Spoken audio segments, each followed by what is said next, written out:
Bapak dan Ibu semuanya, terima kasih. Hari ini kita sharing, ngobrol-ngobrol terkait dengan tugas kita sebagai mentor dan juga tugas kita sebagai tutor. Ya, tentunya di sini bukan saya ngajarin, tapi karena diminta oleh Pak Rasid dan Bu Dona supaya paling tidak saya bisa memberikan sharing pengalaman-pengalaman saya ketika saya memberikan mentoring, ketika saya memberikan tutor, baik kepada teman-teman kita yang ada di grup kita maupun perusahaan-perusahaan yang ada di luar. Jadi tugas kita saat ini adalah kurang lebih bagaimana bisa kita ini menjadi mentor, juga bisa menjadi tutor, tentunya yang disenangi oleh menti kita. Kan itu tujuan kita. Tujuan kita itu bagaimana caranya supaya saya sebagai mentor, saya sebagai tutor, disenengin oleh menti saya, ya, disenengin oleh menti saya, dan ketika menti saya itu happy, ya, dengan apa yang saya lakukan, dengan apa yang saya ucapkan, dengan apa yang saya perbuat, tentunya mereka lebih optimis, ya kan, lebih semangat. Ya kan, lebih semangat lagi pada saat mereka menjalankan tugas dan tanggung jawab mereka itu menjadi seorang MVP yang kita harapkan. Ya, nah tentunya tugas ini bukan tugasnya Bu Dona, tugasnya. Oke, jadi buat teman-teman Bapak Ibu semuanya yang ada di unit masing-masing maupun yang ada di rumah, tolong semua mic-nya di-mute dulu supaya tidak terganggu pada saat kita diskusi, pada saat saya memberikan materi. Karena pada saat Bapak Ibu nggak mute, itu suara akan terganggu. Nanti yang didengerin suara Bapak diskusi di sana, ada yang minta makanan tadi, ada yang minta roti, kan gitu ya. Nanti itu yang kedengeran, kan gitu. Oke ya, terima kasih atas pengertian kita semuanya. Jadi saya ulangin lagi. Jadi Bapak Ibu, tugas kita semua yang ada di sini, baik tutor, baik mentor, ya kan, termasuk saya juga nanti sebagai tutor, itu adalah tugas kita ini bagaimana caranya supaya materi yang kita berikan nanti ke tim kita, ke menti itu, mereka itu puas, ya kan. Nah, syaratnya sebenarnya apa aja sih menjadi seorang mentor, dan ya mungkin apa sih itu mentor, ya nanti kita lebih banyak diskusi, nanti Bapak Ibu yang ada di unit, baik juga yang ada di office, mungkin nanti kita bisa berdiskusi kira-kira apa sih itu mentor, dan apa saja kelengkapan saya sebagai mentor, kelengkapan yang harus saya penuhi sebagai tutor, yang harus saya jalankan supaya saya sebagai mentor dan tutor itu ya bisa disebut mentor dan tutor yang luar biasa, kan gitu ya. Nah, oleh karena itu nanti kita lebih banyak berdiskusi, karena bagaimana cara kita supaya tidak membosankan, supaya hidup nanti suasananya, itulah yang kita harapkan di sini, ya. Iya, sini ya. Oke. Yang pertama adalah kenapa sih harus ada mentor? Kenapa sih harus ada tutor? Apa sih bedanya antara mentor? Apa sih bedanya antara mentor, tutor, training, ya trainer, konsultan? Nah, kan supaya kita tahu nanti di mana penempatan diri kita sebagai tim pelaksana di sini. Oke. Kita masuk dulu yang ke slide yang pertama. Apa itu delay kayaknya? Delay. Oh, ini. Pakai aja, Pak. Oh, coba sekarang pakai itu, Pak. Kita bisa mungkin, Pak. Coba sekarang. Delay ya. Oh, Pak, masukinnya di sini, Pak. Hah? Masukinnya di sini kan ininya itu. Bukan pakai itu, Pak. Itu Enggak pakai. Enggak, ininya nih. Dia sini nih. Iya. Tadi di sini. Oh. Nah, itu. Udah ya. Ternyata ada sesuatu ya. Mohon maaf terganggu ya. Ada sesuatu yang mengganggu ya. Oke, Bapak Ibu. Nah, sekarang apa sih itu mentor? Ya. Nah, Mungkin yang kita ada dulu di office nih, kira-kira buat teman-teman yang ada di sini, mungkin apakah dari Pak Herman, sebenarnya apa sih itu mentor? Kan kita lebih banyak diskusi nanti, supaya pada saat kita masuk pun nanti ke materi dengan MDV kita, kan lebih banyak kita menggali. Caranya seperti apa? Ini ya.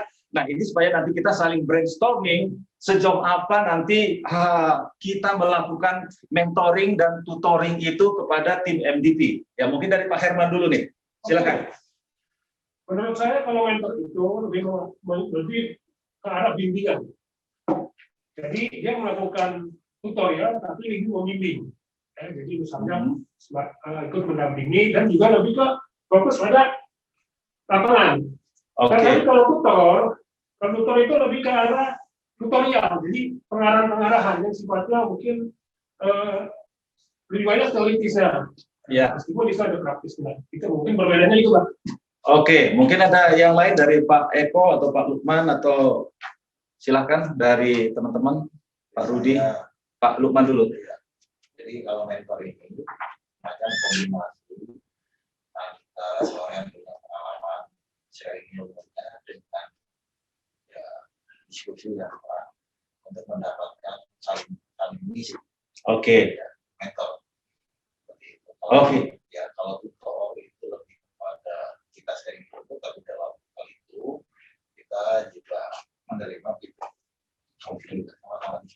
Sama-sama diskusi ya. Oke, jadi mentor itu sama dengan kita yang sudah berpengalaman akan membimbing teman-teman kita, kurang lebih kita anggap yang belum mengetahui, supaya kita menceritakan apa yang kita ketahui selama ini. Mungkin mereka melakukan hal yang nggak benar, tugas kita meluruskan supaya menjalankan yang benar. Kan gitu kurang lebih Pak Luman ya.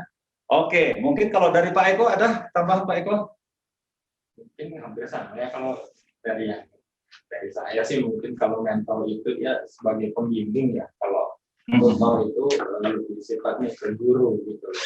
Ya ngasih tutorial terus tapi kalau mentor ya prakteknya juga dibimbing sama dia. Ya. Ngasih tutorial pada saat praktek dia tetap istilahnya mendampingi. Oke. Ya. Itu Pak. Oke, terima kasih. Mungkin dari Pak Rudi nih, ada masukan Pak Rudi buat teman-teman kita nih. Ya, emang mirip-mirip sih Pak sebetulnya antara mentor dan tutor. Kalau pengetahuan saya mentor itu lebih cenderung ke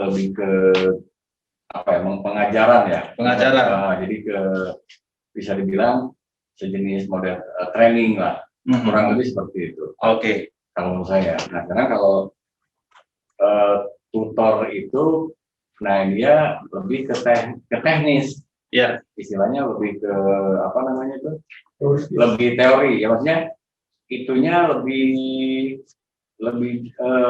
kita mau apa model itunya materinya apa segala macam. Nah, mungkin kalau spesifiknya kalau mentor itu agak sedikit luas, tutor itu lebih spesifik lah itu. Oke. Ke yang istilahnya kalau ilmunya itu lebih dipertajam lagi ya. Lebih lah. Ya. Oke, ya. Itu kira-kira pengalaman dari teman-teman apa sebenarnya mentor ini. Tapi ya ada beberapa penulis mengatakan bahwa literatur yang saya sempat baca, saya mengutip sedikit aja. Ini sebagian kecil karena beda orang, beda persepsi daripada mentor ini. Tapi pada prinsipnya mentor itu adalah orang yang memiliki kebijaksanaan, ya kan? Dan merupakan kombinasi dari pengetahuan dan pengalaman, sama seperti yang disampaikan oleh Pak Lukman tadi. Jadi kita mentor itu berarti kita sudah punya pengalaman di sana. Ya, beda dengan training atau coaching. Ya, kalau coaching itu misalnya kita tidak bisa main bola, ya toh, tapi kita bisa ngajarin orang main bola. Itu coaching. Kalau training pun sama juga seperti itu kan. Belum tentu kita bisa melakukan hal yang kita trainingkan. Tapi kita secara teori sudah mengetahui, tapi pelaksanaannya belum. Tapi kalau mentor itu sama seperti Pak Rudi sampaikan tadi, lebih dalam. Artinya kita tahu, kita sudah mengalami, dan itulah yang kita sampaikan ke menti kita nanti. Jadi di sini adalah mereka seseorang yang berada di suatu bidang dan berhasil pada apa yang telah mereka lakukan ya, sama seperti yang Pak Lukman sampaikan tadi. Jadi kita memang sudah berhasil nih. Makanya tadi disampaikan juga oleh Pak Aswin, ya ini semua mentor-mentor kita memang yang sudah punya pengalaman di bidangnya masing-masing. Nah, itu adalah seorang mentor. Jadi Bapak dan Ibu, kita nanti sebagai mentor dulu nih. Tugas kita nanti ya sama seperti materi ini. Pengalaman yang sudah kita dapatkan, itulah yang kita transfer ke tim MDP, tim menti kita nanti. Jadi apa saja yang sudah kita dapatkan selama ini lewat pengalaman kita, bagaimana supaya berhasil di tempat kita, berarti itu juga yang kita tuangkan 100%. Nah, namun demikian ada syarat-syarat yang harus dipenuhi oleh seorang mentor. Ya, kalau saya sebenarnya life mentor sebenarnya ya, life coaching. Kenapa? Karena nanti kan saya coba cerita ke teman-teman, Bapak Ibu, apa sebenarnya perbedaannya itu semua, ya. Nah, mungkin di antara kita sudah sering mendengar apa yang namanya DISC, DIS, ya. Ada yang sebut orang itu adalah personality, ya, kepribadian. Nah, jadi kita sebelum mementoring menti kita, pasti kita tahu dulu nih, jangan hanya seruduk-seruduk kita ngajarin. Punya nggak mereka itu sense of belonging-nya di sana? Punya enggak keinginan untuk belajar? Dan proses belajarnya itu seperti apa? Mereka itu ada masalah apa enggak? Kan gitu ya. Nah, ini harus kita ketahui dulu. Nah, di sini ada 4 kuadran. Kalau seorang mentor itu, yang paling tidak, dia mengerti kepribadian daripada mentinya. Kalau dari gambar ini, ya, ini sebenarnya ada di atas, nggak kelihatan. Ini orang yang fokus terhadap pekerjaan yang di atas, ya, yang di atas ini kalau ke atas dia grafiknya itu berarti orang yang fokus, sementara yang di bawahnya ini itu fokus terhadap orangnya, ya, fokus terhadap orangnya yang di bawah, ya kan? Ini kan grafiknya ada ke atas, ya, ada yang di bawah. Yang ke atas itu orang yang fokus terhadap pekerjaan, ya, biar kita tahu dulu nanti. Kita melihat nanti diri kita ini di mana, menti kita di mana, supaya dengan cara apa saya harus mementoring, mengcoaching mereka. Ya, yang di atas tadi orang yang fokus terhadap kinerja, tapi yang di bawah orang yang fokus terhadap orangnya, ya, hubungan, interaksi. Sementara kalau kita lihat ke kiri, ya kan? Kalau ke kiri ini orang yang fokusnya segera, ya kan? Nah, kemudian yang sebelah kanan itu tidak segera, tapi yang ke kanan orang yang fokusnya harus cepat, segera. Nah, jadi kalau kita melihat dari grafik ini, ya kan, dari kuadran ini, ada orang itu yang kuadran kiri paling bawah, itu dia fokusnya itu fokus kepada orang, tapi tidak segera, ya. Jadi fokusnya kepada orang, ke kirinya tidak segera. Itu biasanya tipe orangnya itu disebutnya adalah steadiness, ya, steadiness, ya. Artinya di sana orang itu sebenarnya bertanggung jawab. Orang itu sebenarnya konsisten. Orang itu sebenarnya tenang dan sabar, ya. Nah, bagaimana cara kita menghadapi orang yang seperti itu? Nanti kita bisa baca makalah-makalah yang terkait dengan kalau orang yang tipenya itu masuk ke steadiness, ya, itu cara kita bagaimana untuk berkomunikasi dengan mereka. Nah, sekarang kita kembali lagi ke kuadran kita. Ada lagi kita masih kuadran sebelah kiri. Kuadran kiri ini ada lagi yang namanya orangnya fokus terhadap pekerjaan. Dan dia santai. Saya masih punya waktu lah, nanti aja. Memang dia fokus terhadap pekerjaan, nggak fokus kepada orang. Tapi yang dia pikirkan selalu nanti aja lah, kan masih ada waktu. Nah, ini orangnya itu disebut orangnya compliant, ya. Ya, itu orangnya sebenarnya tekun, teliti, cermat, fokus kepada ketepatan dan kualitas sebenarnya, kan gitu. Tapi ya dia masih menunda-nunda, ya kan. Nah, itu kalau orang yang sebelah kiri atas. Kemudian kita beralih lagi ke kanan atas. Kanan atas itu kan orang yang fokus kepada pekerjaan, tapi butuh segera cepat. Nah, ini dominan. Ini biasanya kita nih leader nih. Yang paling bahaya orang yang seperti ini, Bapak Ibu, Dia itu kalau melihat anak buahnya nanti misalnya lambat, dia kerjain sendiri, ya kan? Karena memang orangnya nggak mau terganggu pekerjaannya. Kalau lu nggak bisa ngerjain yang gue suruh, sini gue kerjain. Nah, ini biasanya bisa nanti stres. Kenapa? Karena tanggung jawab semakin banyak. Kita kan sering juga, jadi kalau sifat kita nanti seperti ini, kita suruh tim kita nggak bisa, kita ambil kerjaan itu. Kita suruh tim yang lain nggak bisa, kita semua yang ngerjain. Akhirnya pecah di kepala, kan gitu. Nah, orang ini biasanya sangat kontrolnya cukup, otoriter apalagi, kan gitu ya. Dan responsif, multitasking, semua bisa. Kalau orang lain nggak bisa ngerjain, gua ngerjain. Nah, mungkin aja ada nanti tipe-tipe tim kita, menti kita yang seperti itu, termasuk kita sendiri. Nah, kemudian yang paling bawah, kiri bawah, ya kan, kanan bawah, itu sangat segera, tapi dia fokus kepada orang. Dia yang ini biasanya orang ngomporin lah, ya, banyak ngomong, kan gitu. Jadi kerjanya nggak bisa pun, kan fokusnya kepada orang ya, karena dia dekat sama atasan, dia itu bisa naik jabatan juga cepat, kan gitu. Karena dia fokusnya kepada orang, bagaimana dia bisa membahagiakan atasannya, bagaimana bisa membahagiakan timnya, kan gitu ya. Tapi nggak fokus kepada kerjaan. Kalau kerjaan tadi kan fokus ke atas, ya. Nah, orang yang seperti ini biasanya sebenarnya dia antusias, humoris, optimis, dan dia suka popularitasnya dikenang sama orang lain. Nah, ini adalah tipe-tipe orang ya yang biasa disebut dengan DISC. Nah, supaya paling tidak kita pun mengenal sebenarnya saya ini di posisi mana nih.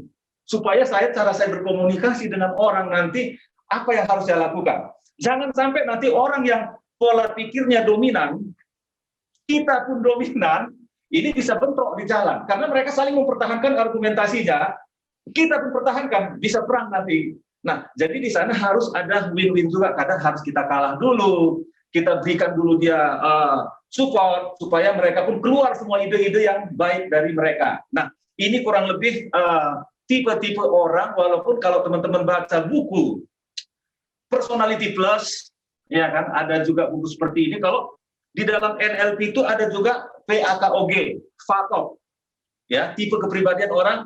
Kalau NLP itu namanya visual, auditory, kinestetik, olfaktori, gustatory. Nah, mungkin ini udah pernah juga saya sharing ke teman-teman. Sebenarnya ini maksudnya tipe pembelajaran ya Pak ya. Tipe pembelajaran itu ada orang yang suka belajarnya itu lewat visual. Makanya V visual ya. FAKOG itu VAKOG. Tapi yang sering dipakainya hanya VAK aja. V-nya itu adalah visual. Banyak orang saat ini hanya proses penerimaan pikiran dia itu lewat apa yang dia lihat. Ya. Itu namanya tipe visual. Ya. Jadi kalau ada nanti menti kita yang seperti itu, ya, teman-teman harus memberikan gambar, kan gitu. Itu prosesnya. Nah, kalau misalnya ada lagi tipe kepribadian cara belajar tim kita itu nanti auditory. Kalau auditory itu berarti dia lebih banyak mendengar. Itu pengalaman. Ini buat kita menti ini, mentor ini, itu yang paling manfaatnya buat mereka. Kenapa? Karena kita suksesi kita itu bisa kita ceritakan ke mereka, mereka termotivasi. Bagaimana caranya saya bisa berhasil seperti ini, kita ceritain. Kalau tipenya tadi adalah auditory, dia mendengar itu, wah iya ya, saya juga ingin seperti itu ya. Nah, ada yang tipenya kinestetik. Kalau kinestetik ini pun tugas kita sebagai mentor. Deketin. Suruh dia rasain. Misalnya, kita bilang saya dulu bawa mobil begini-begini. Lewat kalau jalan ini kita harus begini cara bawanya. Kalau jalanannya agak miring dia, kita nanti ngambil posisinya sebelah sini. Suruh dia bawa, ikut. Nah, itu baru mereka ngerasain. Tapi kalau kita ceritain aja, kita tunjukin, mereka itu nggak masuk. Sama kalau kita jualan misalnya kan, kita jualan sepatu atau jualan handphone, kalau ke tipe orang kinestetik, jangan pernah kita menjualnya lewat online. Nggak bakal dibeli, Pak. Kenapa? Karena kalau lewat online itu kan orang tipe visual nih. Atau mungkin tipe auditory. Karena apa? Wah, gue beli lewat online kemarin. Kalau lewat online itu murah loh. Barangnya kualitasnya bagus loh. Ini kan mereka dengar nih. Mereka langsung beli. Nah, tapi kalau orang yang kinestetik, oh, saya tahu nih bahwa kalau saya beli HP itu bagus sekali warnanya, kualitasnya bagus. Kalau orang kinestetik tadi, mana barangnya? Gua coba lihat ini barangnya bener apa enggak. Nah, itu adalah proses cara kita menerima, ya. Jadi gimana caranya supaya semua itu bisa cepat? Kita gunakan tiga-tiga. Kita cerita pengalaman, kita kasih contoh, kita suruh mereka, itulah tugas MP kita nanti kan, tugas MVP kita. Mereka itu ada shadowing, mereka ada tugas ke lapangan. Nah, itu adalah kinestetiknya. Jadi tugas kita sebagai mentor nanti, pergunakan panca indera kita ini tadi, pergunakan panca indera menti kita ini tadi, lewat pengalaman kita cerita, kita tunjukkan gambar, dan suruh mereka lakukan, itu lebih gampang diserap oleh pikiran alam bawah sadar mereka. Nah, tadi saya sampaikan ke Bapak dan Ibu, bahwa ada perbedaan antara training, coaching, dan mentoring.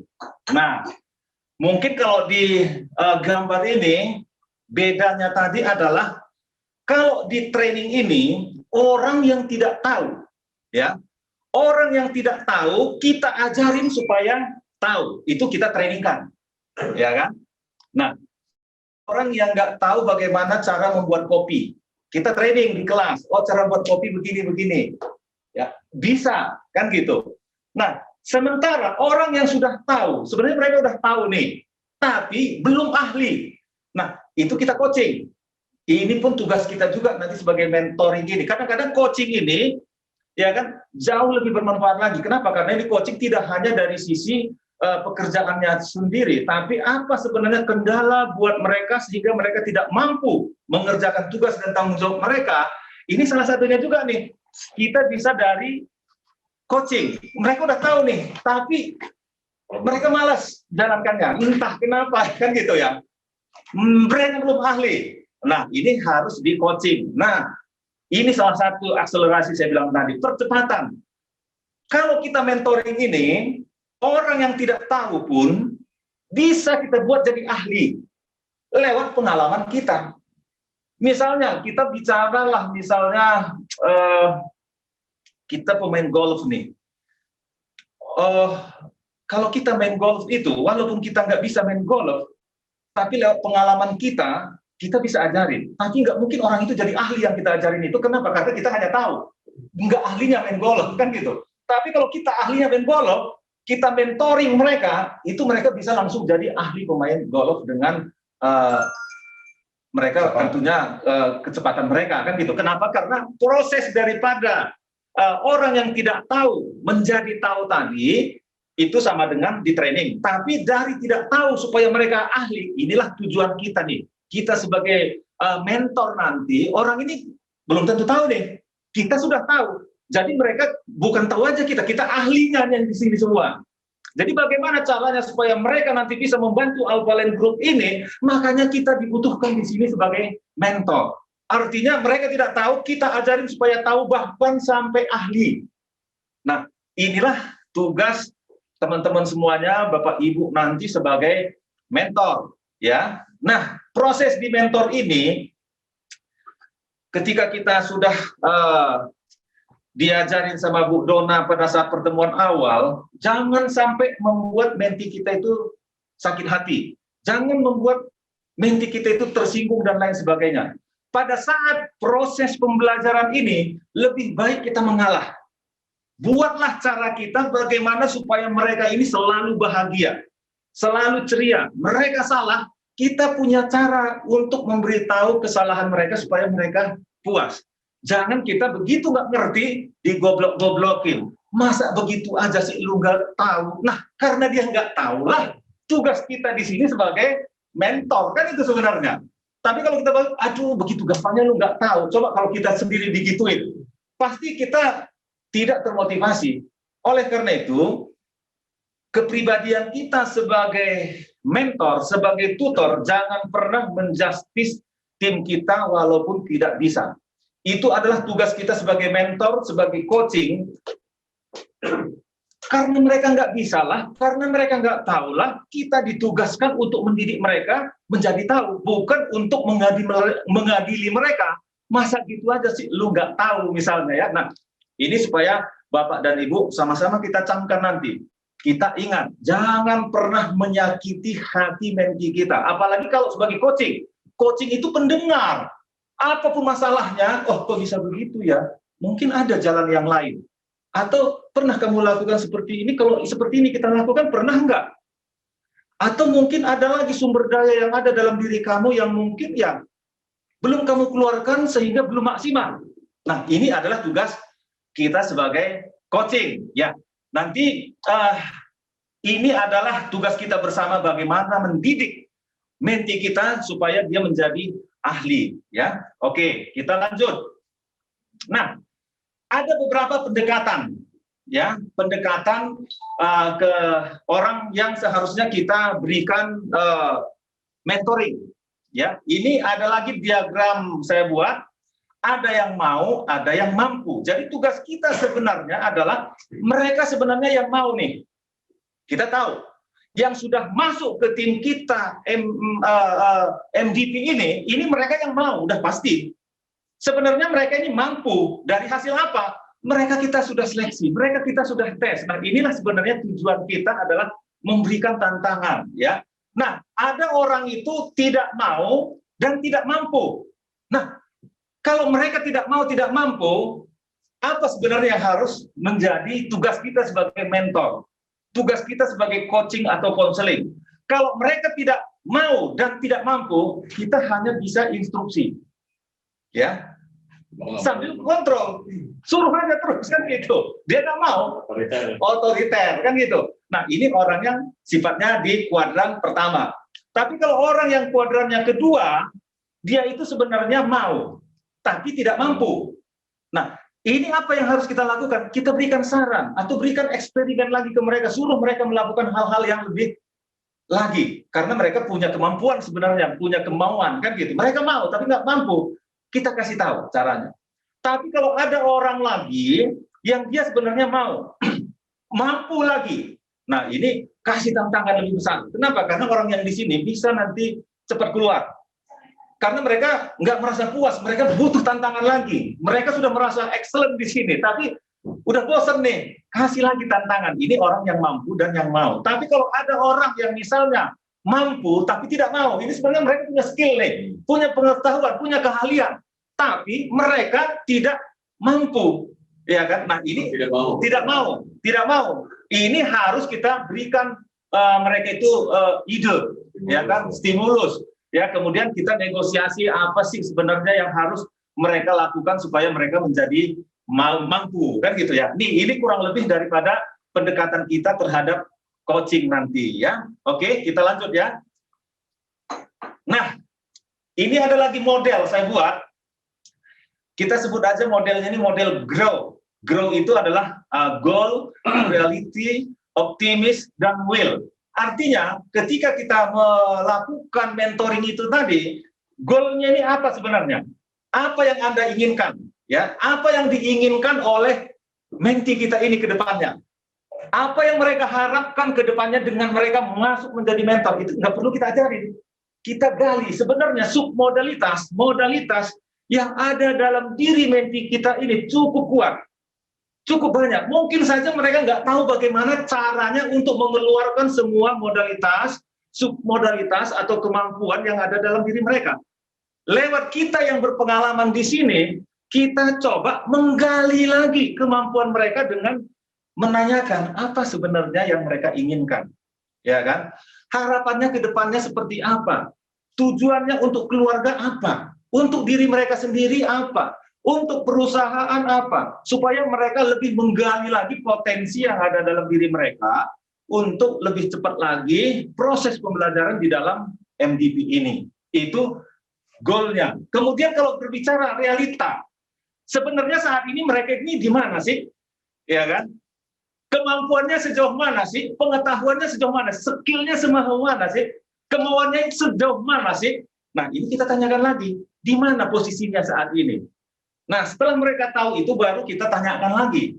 Apa kira-kira optionnya, apa kira-kira yang harus mereka lakukan supaya mencapai goal itu, menjadi MVP leader di tempat kita ini. Nah, itu yang harus kita tanyakan. Kemudian ada lagi will. Will itu artinya apa pilihan yang akan ada, kapan dilakukan. Nah, ini kan saat ini udah proses melakukan, gitu ya. Nah, di samping ini mereka terus kita motivasi, jangan hanya belajarnya di kelas. Bila perlu, sebelum masuk ke kelas, sebelum kita mentoring, mereka sudah mempersiapkan diri. Jangan sampai nanti mentah-mentah kita ajarin mereka. Tapi mereka suruh dulu belajar, misalnya. Ini adalah proses bagaimana kita membuat model salah satunya. Jadi lebih banyak nanti kita menanyakan, jangan menggurui. Artinya sebenarnya banyak hal-hal yang mereka lakukan nanti di lapangan, jangan langsung kita menggurui, lebih banyak tanyakan ke mereka. Misalnya proses, kalau kita di lapangan itu misalnya, proses handling komplain terhadap customer, apa sih selama ini mereka alami di lapangan? Nah, ini kan bisa langsung kenyataan kita tanyakan. Kita kumpulkan semua permasalahan itu, nah, lalu kita tanya ke mereka, menurut kamu, kenapa terjadi komplain seperti ini? Nah, ini kan proses bertanya tadi, kenapa? Ya kan? Menurut kamu, kenapa sih bisa terjadi komplain ini? Nah, kira-kira apa ide kita supaya tidak terjadi komplain ini, apalagi yang harus kita lakukan? Jangan, kalau ini kan kita sudah menggali potensi yang ada dalam diri dia tadi. Pura-pura nih kita nggak tahu. Walaupun sebenarnya kita tahu, lebih enak seperti ini daripada, mestinya kamu lakukan A, lakukan B. Ini buat mereka menerima, lambat, lebih memungkinkan buat mereka cepat belajarnya kalau dari diri mereka yang muncul. Makanya kalau saya ke tim saya pun, kalau dia terlambat atau ada masalah, saya omelin. Kenapa sih lu terlambat di tengah jalan atau segala macam, kan mungkin begitu kita kasih taunya. Tapi kita tanyakan, pernah nggak kita tahu nih penyebab daripada dia terlambat? Jangan-jangan orang tua dia tiba-tiba sakit dan lain sebagainya, tetap kita marah, kan gitu kan. Nah, makanya kita harus dari paradigma mereka pun kita melihat, jangan hanya dari paradigma kita sendiri. Nah, itu perlu buat kita sebagai persiapan kita menjadi seorang mentor nanti. Jadi kalau ada permasalahan tadi, Bapak Ibu, ada permasalahan kita dengan customer, ya kan? Ke antara karyawan dengan karyawan, jangan langsung menjustis, walaupun kita tahu sebenarnya dia yang salah. Jangan pernah kita, dari mulut kita menyalahkan mereka. Ini, kalau orang coaching itu harus begitu. Coaching itu nggak pernah mau nyalahin siapapun, nggak pernah. Yang ada itu hanya menanyakan, menurut kamu, sebaiknya seperti apa?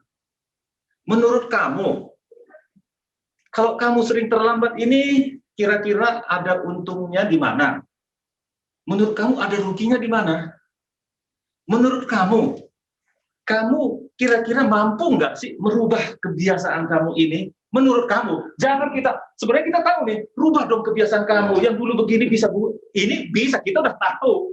Tapi tugas kita sebagai mentor bukan ngajarin, tapi suruh menggali lagi potensi yang ada dalam diri mereka, sehingga jawaban itu ada dalam diri mereka. Kalau jawabannya datangnya dari diri mereka itu lebih gampang masuk ke subconscious mind mereka, dan mereka ingat lama.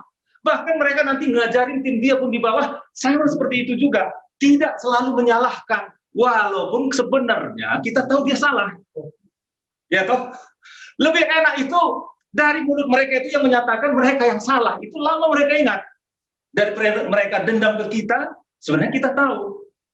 Ya kan? Misalnya, ada yang nanya ke saya lah misalnya, kalau dia suruh saya mentoring, atau coaching, atau konseling sekalipun, Pak Jul, ya, saya punya tim nih, sudah beberapa kali saya kasih tahu nggak ngerti-ngerti, udah pecat aja, selesai kan gitu. Kalau kita jawabnya kan bisa, udah pecat aja, tapi apakah itu jawaban yang tepat? Bapak dan Ibu, belum tentu. Pak Jul, saya nih, anak buah saya nih, begitu saya ajarin, dia marah terus. Dia mempertahankan argumennya terus, padahal argumennya itu belum tentu benar. Saya apain Pak Jul? Udah pecat aja, selesai kalau kita sebagai mentor yang pas-pas saja begitu kan. Tapi sebenarnya kalau kita tanya ke dia, ada orang yang bertanya kepada kita tadi, butuh coaching, butuh konseling, butuh mentor. Pak Jul, saya punya tim nih, anak buah saya itu selalu itu ya ngoceh terus, komplain terus. Menurut Bapak, ada nggak untungnya ketika anak buah Bapak itu selalu ngomong, selalu komplain? Nah, ini kalau dia sebagai orang, pasti ada penilaian dia. Baru menurut Bapak, kalau anak buah Bapak ini nanti bernegosiasi dengan customer kita di luar yang nggak benar, perlu nggak orang seperti ini yang suka marah mempertahankan argumennya? Menurut Bapak nih, ya orang yang tahu pasti caranya begitu ngajarinya, bukan salah begitu, salah begini, enggak. Tapi kita tanyakan ke mereka.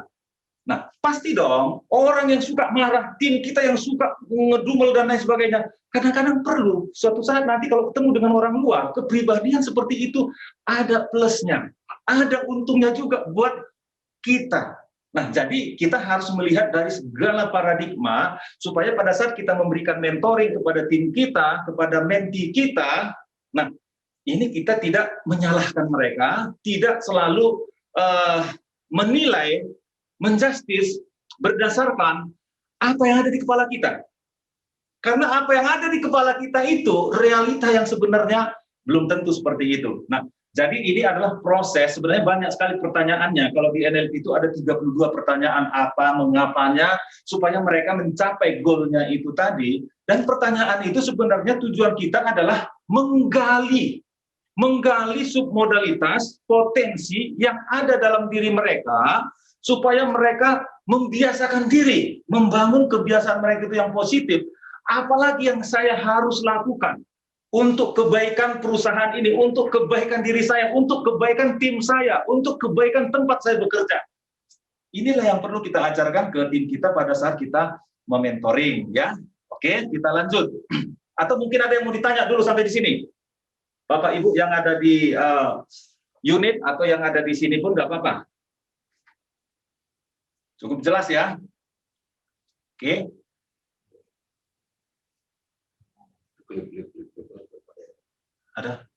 Ada yang mau ngomong? Silakan. Unmute dulu kalau misalnya mau ngomong, kalau mau nanya. Oke, berarti sejauh ini clear dulu ya. Oke, kita lanjut lagi. Nah, kita sebagai mentor, ya, ada peran kita, ya. Yang satu adalah memberikan orientasi, ya. Artinya orientasi itu kalau saya karyawan baru, diorientasi dulu nih. Apa yang selama ini saya kerjakan atau di lingkungan saya kenalkan dulu. Nah, itu tugas kita, kan gitu. Bukan langsung kamu harus bisa begini, kamu harus bisa begini. Enggak juga seperti itu, kan gitu lah. Nah, kemudian apalagi peran saya ini adalah sebagai contoh, sebagai role model. Dalam hal apa? Ya, dalam hal kita bertutur kata.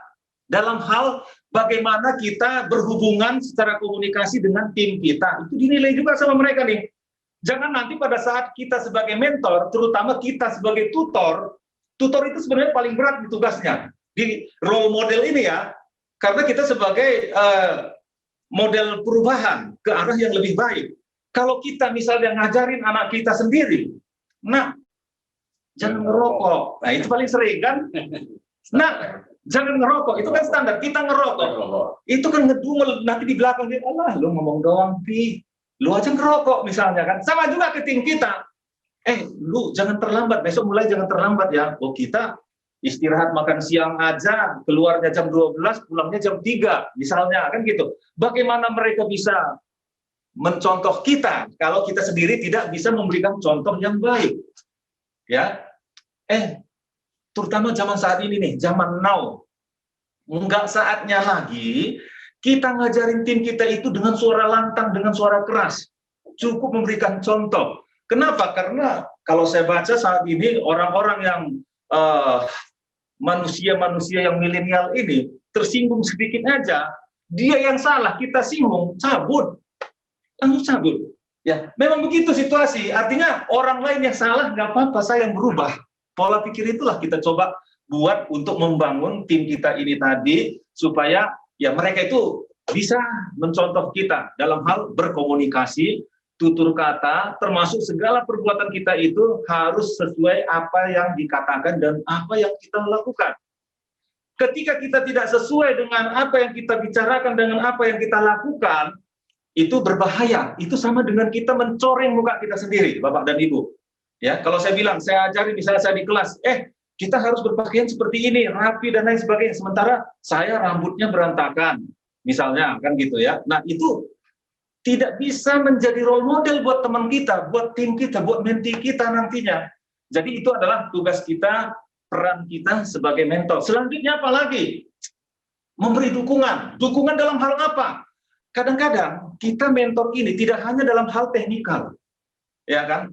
Kadang-kadang soft skill pun itu harus menjadi dukungan juga. Kita dukung mereka. Jangan-jangan saat ini si menti kita ini sekarang punya masalah nih. Masalahnya apa?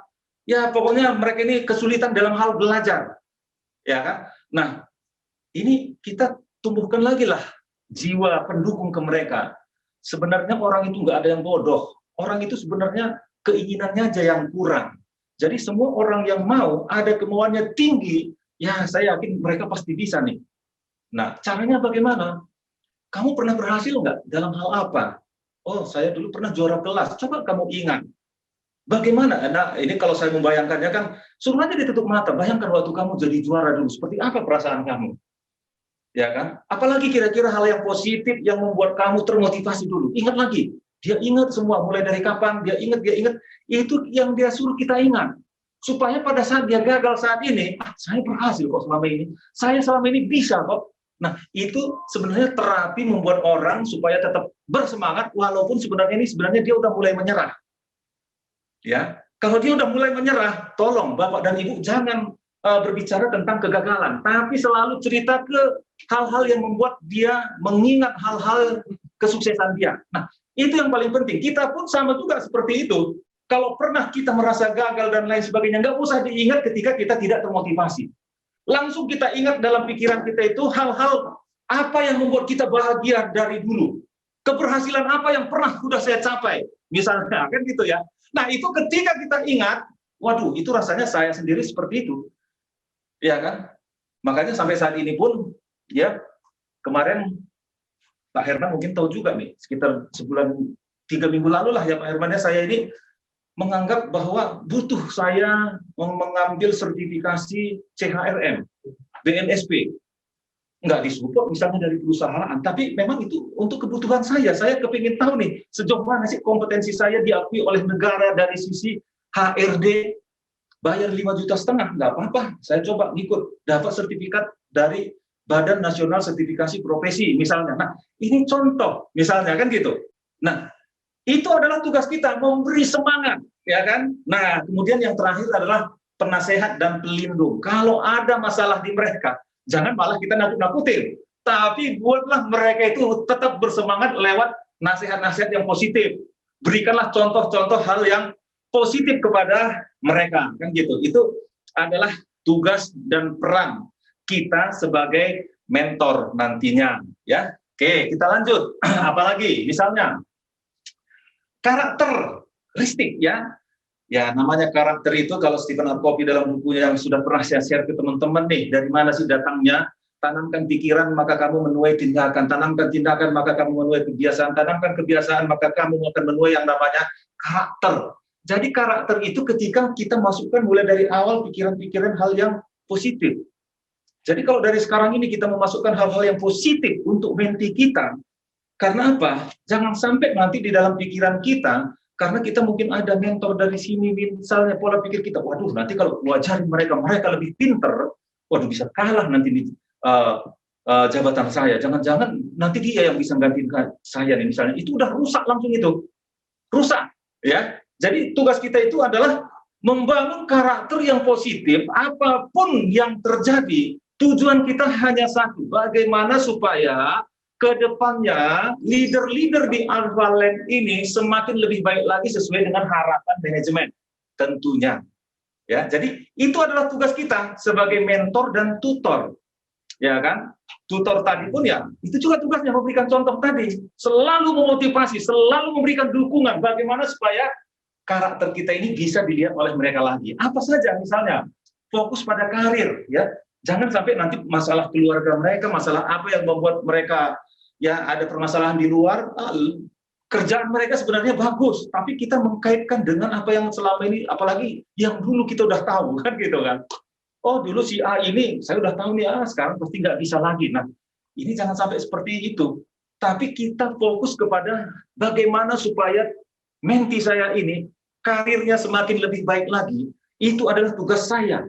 Saya ikut berperan untuk mengembangkan ya kompetensi mereka supaya mereka menjadi lebih baik lagi, lebih banyak lagi kontribusinya kepada Alpha Lab Group misalnya. Nah, itulah perlu kita tanamkan menjadi karakteristik di dalam pikiran kita.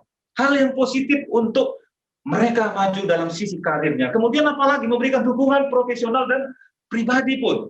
Ya, kalau ada kita lihat hal-hal yang nggak benar dalam diri mereka yang berkaitan dengan tempat kita bekerja, ya itu kita harus berikan dukungan kepada mereka, nasihat yang baik, ya dengan cara kita sendiri bagaimana ketika kita mengajari mereka itu, jangan mereka tahu seolah-olah mereka itu kita ajarin, tapi ya mungkin lewat cerita, itulah mentor tadi kan. Kalau mereka cerita ke kita gitu. Berikan kesempatan kepada mereka bercerita, tapi pada saat nggak benar ceritanya itu, jangan nggak begitu, seharusnya tindakan kamu itu nggak begitu. Jangan pernah keluar bicara seperti itu. Lebih baik kita kasih tahu ke dia, ya kan? Menurut kamu apa yang kamu ceritakan ini tadi nih, pandangan orang lain kira-kira sama juga dengan pandangan kamu? Belum tentu loh kalau misalnya dia melihat seperti itu. Kenapa? Karena mobil tabrakan di sini, 4-5 orang kami di sini, kami cerita ke orang lain bisa beda. Saya cerita tadi, mungkin jenis mobilnya, yang lain cerita tentang tempatnya, yang lain cerita tentang korbannya, semua itu sama-sama mobil tabrakan. Nah, sama juga seperti itu. Kita lihat juga dari sisi pandangan orang lain, ya. Nah, itu adalah tugas kita. Nah, kemudian diprakarsai mentor atau organisasi. Nah, inilah tugas kita tadi. Ya, tugas kita tadi memprakarsai, artinya bagaimana? Kita menunjukkan bahwa organisasi ini adalah organisasi milik kita bersama. Tempat kita mencari nafkah bersama. Jadi tugas kita bagaimana supaya organisasi kita ini semakin lebih baik lagi, sama-sama kita akan menikmati hasilnya. Itu adalah tugas kita. Jangan sampai kita cerita, aduh, gue kan tahu. Itu HRD juga nggak benar tuh kerjaannya dari dulu, makanya jadi mentor juga, nanti jadi menti juga, nanti kamu ya MVP saya yakin naik pun kamu nanti lulus gaji yang nggak akan naik-naik juga misalnya, kan gitu. Ini kan membuat patah semangat nanti, kan gitu. Jadi jangan pernah kita memberikan statement yang negatif kepada menti kita, ya. Harus memberikan hal-hal yang mendukung mereka supaya mereka tetap semangat walaupun apapun yang mereka hadapi, karena mereka pasti stres nih. Stres. Banyak sekali tugas-tugas yang mereka harus kerjakan, banyak sekali materi-materi yang harus mereka pelajarin semua. Kan saya hanya memberikan materi A. Besok mungkin Pak Rudi memberikan materi lagi, Pak Eko memberikan materi lagi, kan gitu. Nah, datang lagi Pak Herman memberikan materi lagi. Semua kita yang ada di sini memberikan materi misalnya, kan. Penuh nih otak mereka, panas, wajar mereka bisa depresi, bisa stres. Jadi tugas kita adalah bagaimana membangkitkan semangat mereka di dalam menghadapi training untuk MDV ini, ya. Nah, hubungan lintas batas pekerjaan, nah ini udah jelas. Nanti mereka nggak hanya belajar tentang bagaimana operasional di hotel, ya. Mereka itu harus belajar juga bagaimana dengan HRD. Bagaimana dengan aturan-aturan yang berlaku di Undang-Undang Ketenagakerjaan? Apakah saat ini kita masih menggunakan Undang-Undang 13 tahun 2003? Apakah setelah keluar nanti PP-nya kita menggunakan Undang-Undang Omnibus Law misalnya? Apa yang diatur di sana tentang ketenagakerjaan? Nah, itu dari sisi HRD. Dari sisi finance nanti ada lagi yang mereka pelajari. Kemudian dari sisi operasional ada lagi yang mereka pelajari. Nah, ini membuat mereka akan semakin penuh, jenuh. Dan tugas kita sebagai mentor, tugas kita sebagai tutor, tugas kita sebagai trainer, kan gitu. Selalu memberikan semangat. Kenapa? Ketika kita memberikan semangat kepada mereka, ya kita tujuannya tadi, goal mereka tadi, impian mereka tadi. Kalau saya dulu seperti itu, ya saya harus membayangkan hasil akhirnya itu dulu. Hasil akhir yang saya harapkan nanti, ketika saya menjadi A nanti, bagaimana nih perasaan saya? Itu kan membangkitkan semangat. Itulah tugas kita, kan gitu ya. Nah, kemudian jangka waktu tertentu. Memang ini nggak selamanya. Waktu kita di sini mementoring mereka itu, coaching mereka ini selama setahun. Tapi lepas pun dari itu tetap. Tapi tugas ini adalah tugas kita bersama-sama bagaimana supaya jangan sampai gagal. Ini baru uji coba. Jadi tugas kita bersama-sama mendukung programnya Pak Rasid, programnya Bu Dona, Pak Rudi, ya ini sebagai kepala sekolah, wakil kepala sekolah, supaya ini keberhasilan bukan keberhasilan Pak Rasid, Bu Dona, Pak Rudi aja, tapi ini keberhasilan Alphalene menciptakan MVP yang pertama, kualitasnya pun nanti kita harapkan lebih, sehingga nanti tim kita yang sudah lulus MVP ini, mereka bisa jadi mentor lagi nanti pada saat mereka sudah lulus, ada program baru lagi, ya mereka happy, mereka bisa nanti bercerita sukses story mereka akan bercerita bagaimana mentor-mentor mereka yang terdahulu. Mereka pun akan menjadikan kita sebagai role model mereka untuk menceritakan kepada MVP baru nantinya. Nah kan sama-sama bahagia kita di sini kan. Nah itu kurang lebih karakteristik yang harus kita miliki sebagai seorang mentor ya. Nah sebenarnya ini nggak perlu terlalu banyak saya cerita di sini karena tadi Pak Kurnia, Bu Lucy, Pak Kanto, ya kan, Pak Aswin sudah menjelaskan regenerasi saat ini sangat susah sekali ya.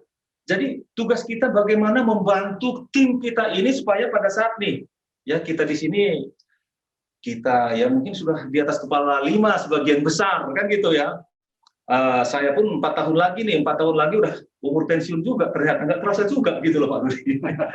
Nggak terasa, mungkin Pak Rudi mungkin lebih ini lagi ya. Udah. Didewain. Nah, jadi itu tugas kita bagaimana caranya supaya bisa mendapatkan calon-calon leader kita yang baru. Bahkan saya sendiri sebenarnya ya nanti punya masukan juga lah ke tim kita HRD ya. Saat ini kan susah mencari nih, misalnya pejabat di hotel atau pejabat di bisnis unit kita yang lain. Tidak hanya sebagai HM misalnya, kadang-kadang finance, manajer finance atau operasional, manajer operasional. Bahkan ya kalau saya nanti mungkin kalau nggak hari ini besok saya berdiskusi juga nih dengan Pak Rasid dan Pak KSK nih. Mungkin tidak hanya di head office ini nih, tidak hanya di hospitality. Saya pikir semua bisnis unit kita ini dimasukkan nanti. Ya kan? Kenapa? Begitu ada MVP ini, walaupun belum ada jabatan, tapi udah ada orang layer yang kita persiapkan. Tidak hanya khusus untuk HM aja, mungkin untuk finance manager pun sudah ada MVP-nya. Karena peluang kita begitu buka nanti ya, pasti ada lagi. Operasional pun pasti butuh juga di sana, kan gitu.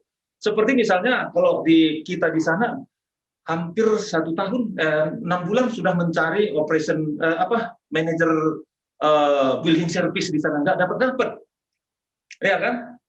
Nah ini kalau misalnya tadi ada MVP untuk operation, MVP untuk HR pun ya mungkin kita ya Pak Herman ya, karena begitu kita buka pasti butuh HR nanti human resource manager-nya kan gitu. Kalau dari sekarang kita buat MVP-nya ada kandidat berapa orang kita ajarin mereka. Begitu saya sama Pak Herman pensiun, nggak pusing lagi nih nyari penggantinya. Udah ada orangnya yang memang kompeten di sana. Bila perlu kita sertifikasi, kan gitu. Bila perlu kita sertifikasi BNSP supaya diakui secara nasional. Nah, itu adalah tugas kita. Kenapa penting MVP ini? Karena ya satu, kadang-kadang kan jenjang karir di tempat kita ini menyakitkan buat teman-teman kita yang sudah lama bekerja. Iya toh? Itu yang saya lihat, pengalaman saya ya. Kenapa? Begitu ada posisi baru manajer nih, ada supervisor di tempat kita yang udah lama, mereka itu sebenarnya berharap nih ada jenjang karir dia untuk naik ke sana. Tapi kita ngambil dari luar. Itu sakit loh sebenarnya kan gitu. Dan belum tentu loh yang di luar kita rekrut itu lebih bagus daripada yang ada. Ya kan? Belum tentu. Karena saat ini aja saya banyak dapat keluhan seperti itu misalnya. Waduh, dicari manajer baru padahal lebih bagus jauh supervisornya Pak. Kenapa sih begitu? Misalnya kan gitu. Nah, itu salah satu butuh kita membuat program MVP tadi. Ya, tidak hanya di bidang perhotelan HM-nya, tapi mungkin ke depannya pun ya mungkin saya akan diskusi sama Pak Rasid dan Bu Dona bahkan Pak KSK. Paling tidak butuh manajer HRD, bisnis unit kita dimanapun nanti sudah ada calonnya dari mana. Boleh saja dari HRD head office, boleh dari bisnis unit, atau butuh finance manager. Kan saat ini banyak supervisor yang ada di bisnis unit, yang ada di head office, ikut dia MDP ini untuk naik ke posisi yang lebih tinggi nanti sebagai manajer atau asisten manajer dulu. Bisa aja. Kalau udah lulus mereka, jangan langsung ke manajer. Tapi mungkin kalau ada manajer kita akan pensiun 5 tahun lagi atau 4 tahun lagi nih, sudah ada dari sekarang asisten manajernya persiapan untuk pengganti dari lulusan MDP. Kan untung buat teman-teman, jenjang karir mereka itu mereka termotivasi. Nah, ini adalah salah satu kenapa butuh program MDP ini, butuh kita mentoring. Ya, nah, membangun kepemimpinan interpersonal, membentuk karyawan terhubung dengan rekan kerja, berkontribusi pada budaya kantor yang dinamis, membangun loyalitas. Nah, ini semua adalah tugas yang harus kita emban sebagai mentor, ya, kurang lebih seperti itu, ya. Nanti kalau ada masukan-masukan lain juga ke tim human resource, kita sama-sama kasih masukan supaya tugas ini adalah tanggung jawab kita bersama bagaimana supaya ini bisa berjalan, ya. Nah, ada juga seorang mengatakan bahwa mentor itu adalah wise friend. Bagaimana supaya kita ini bersahabat, ya, dalam hal apa? Seorang pemimpin sekaligus sahabat yang arif dan bijak dalam proses pendampingan. Ya, jadi menti kita itu kita anggap teman kita anggap sahabat kita anggap bagaimana caranya kita supaya sahabat kita ini bisa berhasil. Apalagi yang harus saya lakukan sebagai mentor supaya sahabat saya ini berhasil. Nah, itu adalah tugas kita. Berperan dalam proses membina dan mengembangkan, ya. Nah, supaya ada pemimpin-pemimpin baru nanti di sana. Nah, ini adalah yang harus kita lakukan sebagai mentor, ya. Nah, ada konsep mentor, ya. Mentor itu adalah peserta adalah sebagai atasan langsung. Kita sebagai mentor ini mungkin bisa peran kita sebagai atasan langsung. Mentor itu adalah suatu alat yang digunakan organisasi untuk memelihara dan mengembangkan karyawan. Hal ini bisa berupa latihan praktis dan program formal. Ya, ini salah satunya nih. Nanti ada program formal yang disusun oleh Ibu Dona dan tim, kan gitu. Ada juga non formalnya, mungkin nanti ada juga kita buat FGD misalnya, forum discussion group khusus dengan semua unit, semua departemen dengan menti ini tadi, kan dengan MDP kita ini, supaya di sana mereka dapat insight-insight baru lagi terkait dengan tugas dan tanggung jawab mereka di kemudian hari untuk mengembangkan Alpha Group ini, Alpha Lab Group. Nah, menti tugasnya itu adalah mengamati, bertanya, dan mempelajari. Nah, inilah yang kemarin kami diskusikan dengan Pak Rudi dan Pak Rasid pada saat kita menyambut mereka. Lebih banyak nanti sebenarnya kita harapkan mereka itu bertanya apa yang mereka inginkan. Makanya sesuai dengan pertanyaan tadi di awal pun, ya, mereka itu sebenarnya lebih banyak bertanya kita harapkan. Jangan seperti ini nih, saya ngomong terus kan gitu. Mungkin di kelas nanti ya lebih banyak kita berdiskusi nih. Tapi karena ini adalah tugas dan tanggung jawab kita, ya mungkin lewat buku-buku yang sudah saya baca, terutama karena saya pun sebenarnya sertifikasi saya itu adalah sertifikasi life coaching, life mentor yang diberikan oleh Richard Bandler. Sertifikat itu resmi kan gitu. Jadi cara-caranya untuk melakukan mentoring, coaching, apa yang harus dilakukan lewat ya NLP atau lewat ilmu-ilmu yang lain silahkan aja. Tapi apa yang menjadi tugas dan tanggung jawab kita tadi, peran kita tadi ya kurang lebih seperti inilah gambaran yang pernah saya pelajari, sehingga ini saya sharingkan ke teman-teman atas permintaan Bu Dona dan Pak Rasid juga, ya. Nah, kemudian mentor itu mendemonstrasikan, menerangkan dan menontonkan, mencontohkan. Nah, ini seperti yang saya kasih tahu tadi. Ini berarti ada VAKOG-nya tadi. Ya, ada visual, auditory, kinestetiknya, itu ilmu NLP banget. Supaya mereka itu lebih cepat menerima materi dan mereka jalankan. Kenapa? Mendarah daging ke dalam tubuh mereka itu. Kalau tiga panca indera itu sekali menyerap semuanya, itu lebih gampang masuk ke dalam alam bawah sadar mereka dan itu akan lama diingat. Ya. Nah, ini adalah bagaimana supaya bisa menjadi sukses seorang menti itu, mentor itu, ya tugas kita itu mementori mereka, memotivasi mereka, mengcoach mereka, memberikan inspirasi, mengajari, kerjasama, buatlah visi mereka, ya. Kemudian berikan contoh-contoh, ya. Nah, itu adalah tugas kita lewat pengalaman sama seperti yang disampaikan oleh Pak Lukman tadi. Karena kita ini dianggap sudah berhasil 100% expert di bidang kita. Ya kan, kalau kita sudah expert di bidang kita, lah inilah tugas kita sebagai suksesi mereka, supaya mereka menjadi lebih sukses ke depannya. Oke? Ada 8 tugas mentor. Nah, ini mungkin hal yang perlu kita garis bawahi juga, perlu kita catat juga dalam diri kita, bahwa ada 8 tugas. Yang pertama itu adalah menyepakati kegiatan peserta. Ini sebenarnya sudah, ya. Nanti ketika kita ngobrol sama mereka pun, kan sama dengan ini sebuah KPI. Sama-sama nih, konfirmasi ke mereka, kira-kira apa yang mereka harapkan dari kita. Bagaimana caranya, misalnya, menjelaskan batas akhirnya sampai kapan nanti. Udah jelas, kan gitu. Mungkin nggak semuanya selama setahun di kita, berapa lama di kita. Apa harapan kita, dan apa harapan dia selama ada di kita. Ya kan, ini adalah tugas kita. Nah, kemudian kita harus memberikan dukungan penuh kepada mereka. Kegagalan mereka itu adalah kegagalan saya juga sebagai mentor. Kegagalan juga saya sebagai pemateri juga.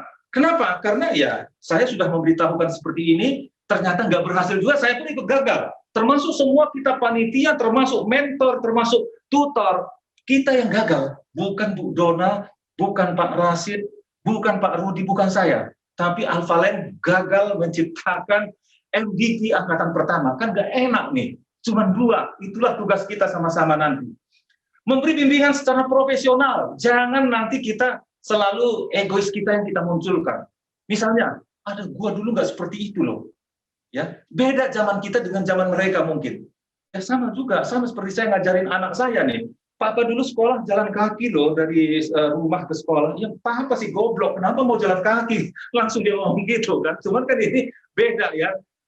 Pola pikir dia kan, jadi ya kita harus melihat paradigma dari sisi mereka juga. Nah, memberi pengawasan. Jadi tugas kita ini karena kita mentor, karena kita ahli. Pada saat mereka salah jalan, itu kita sudah harus tahu bagaimana cara mengoreksi supaya mereka kembali ke jalan yang benar, ya kan? Jangan kita biarkan mereka terjerumus, ya.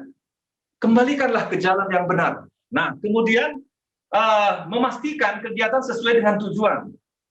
Tugas kita memastikan tujuannya ini adalah apa. Kalau dia tugas belajar di HRD, berarti jangan sampai nanti ketika dia menjadi leader di satu perusahaan, dia sembarangan memberi surat peringatan kepada bawahan dia.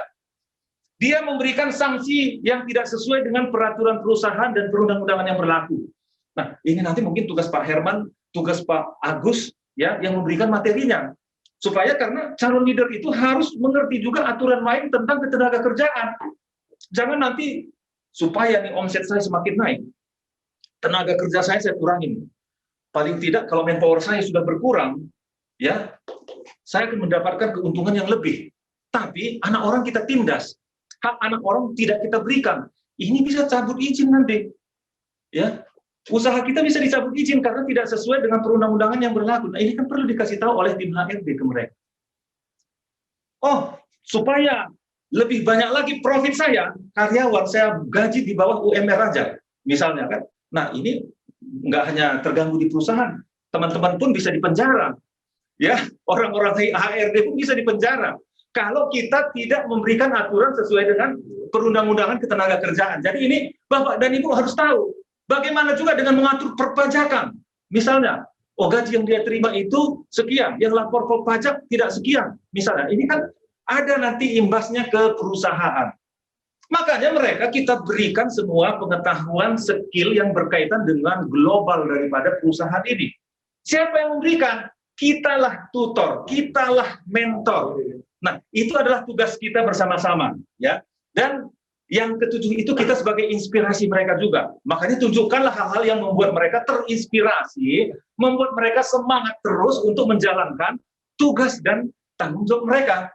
Jangan sampai nanti mentornya lemas, ya otomatis mereka pun tidak termotivasi. Dan pengalaman saya, ya, saya di Alpha Group itu bisa dibilang udah hampir 10 tahun yang lalu udah bergabung, ya. Dan kita pengalaman kalau soal MVP ini, kalau Alpha Midi itu mungkin sudah 10 tahun yang lalu sudah ada MVP. Semua mulai dari proses kepala toko aja ya Pak Herman ya, kepala toko aja kita sudah MVP. Sampai ke branch manager. Branch manager itu kalau kita di sini senior manager. itu pun sudah di MVP-kan. Perlu Bapak dan Ibu garis bawahi, dan saya garis bawahi, kendala yang selama ini dihadapi oleh menti kita terhadap mentornya, I have no time for you. Ya kan, begitu dia nanya, waduh, gue lagi sibuk. Itu yang terjadi selama ini, ya Pak Herman ya. Kegagalan menti kita itu, kegagalan MVP kita itu, karena mentor itu tidak punya waktu untuk membina, membimbing mereka. Karena ya itu tadi, cabang tadi kejar target. Sehingga ketika ada menti mau datang konsultasi, nanti aja. Tarso. Makanya ini kalau sudah ditentukan jadwal mereka, jangan sampai nanti kita tarso, itu membuat mereka tidak termotivasi nanti. Karena itu kendala selama ini yang ketika saya interview mentor-mentor yang nggak lulus, atau pada saat saya memberikan mentoring juga terkait dengan human resource, itu saya tanyakan, Pak, gimana ya? Bahkan mereka berani nelpon saya, Pak, saya mau ketemu nih AM di sini, Pak, asisten manager. Misalnya dia mau mentoring untuk menjadi koordinator. Pak, gimana ya Pak, saya kok susah banget ketemu sama asisten manager ini Pak, padahal jadwal saya udah mentoring ini Pak. Nah, ini tugas dan tanggung jawab kita untuk menyisihkan waktu kita nanti bagaimana supaya menti kita ini jangan terganggu di dalam proses ya menghadapi pelajaran dia, shadowing dia nanti ya, karena menurut pengalaman saya nanti akan mereka buat keluhan mereka ya. Nah, ini pada saat nanti dipanggil sama Pak Rasid sama Bu Dona ya sebenarnya ketahuan, oh siapa yang nggak ini, siapa, mereka kan cerita walaupun nggak ini ya. Kita pun selama ini seperti itu, kita tahu nih siapa AM yang selama ini nggak support terhadap mentinya, nggak support terhadap MVP-nya, kita tahu. Jadi Bapak dan Ibu itu adalah tugas kita juga salah satu. Nah, kemudian yang terakhir adalah semua permasalahan saya sampaikan tadi tidak hanya masalah pada pekerjaan, tapi masalah kepribadian mereka pun, hubungan mereka di luar. Jangan-jangan anaknya lagi sakit, istrinya lagi minta nggak dapat misalnya kan gitu ya. Nah, ini kan tugas kita memotivasi mereka, ya kan? Tugas kita memotivasi mereka agar mereka tetap semangat nanti untuk menjalankan program ini, ya. Nah, ini sekilas saja. Sepertinya sudah pernah saya sampaikan juga kepada Bapak dan Ibu, ya. Proses penerimaan, ya, komunikasi di dalam pikiran kita itu, yang pertama itu adalah tadi sudah saya cerita PAKOG tadi, visual, auditory, kinestasi, olfaktori, gustatori, ya. Nah, ini adalah kita sebenarnya nanti mentor itu, yang pertama itu otak dia itu akan menerima semua informasi dari kita nih. Apakah dari mentor, apakah dari tutor, apakah dari senior mereka, dan bisa jadi nih, apa yang disampaikan A dan apa yang disampaikan B berbeda nih. Tujuannya sebenarnya hal yang sama, tapi bisa berbeda, ya. Nah, ini semua akan diserap oleh otak bawah sadar mereka itu kan akan disensor menjadi filter.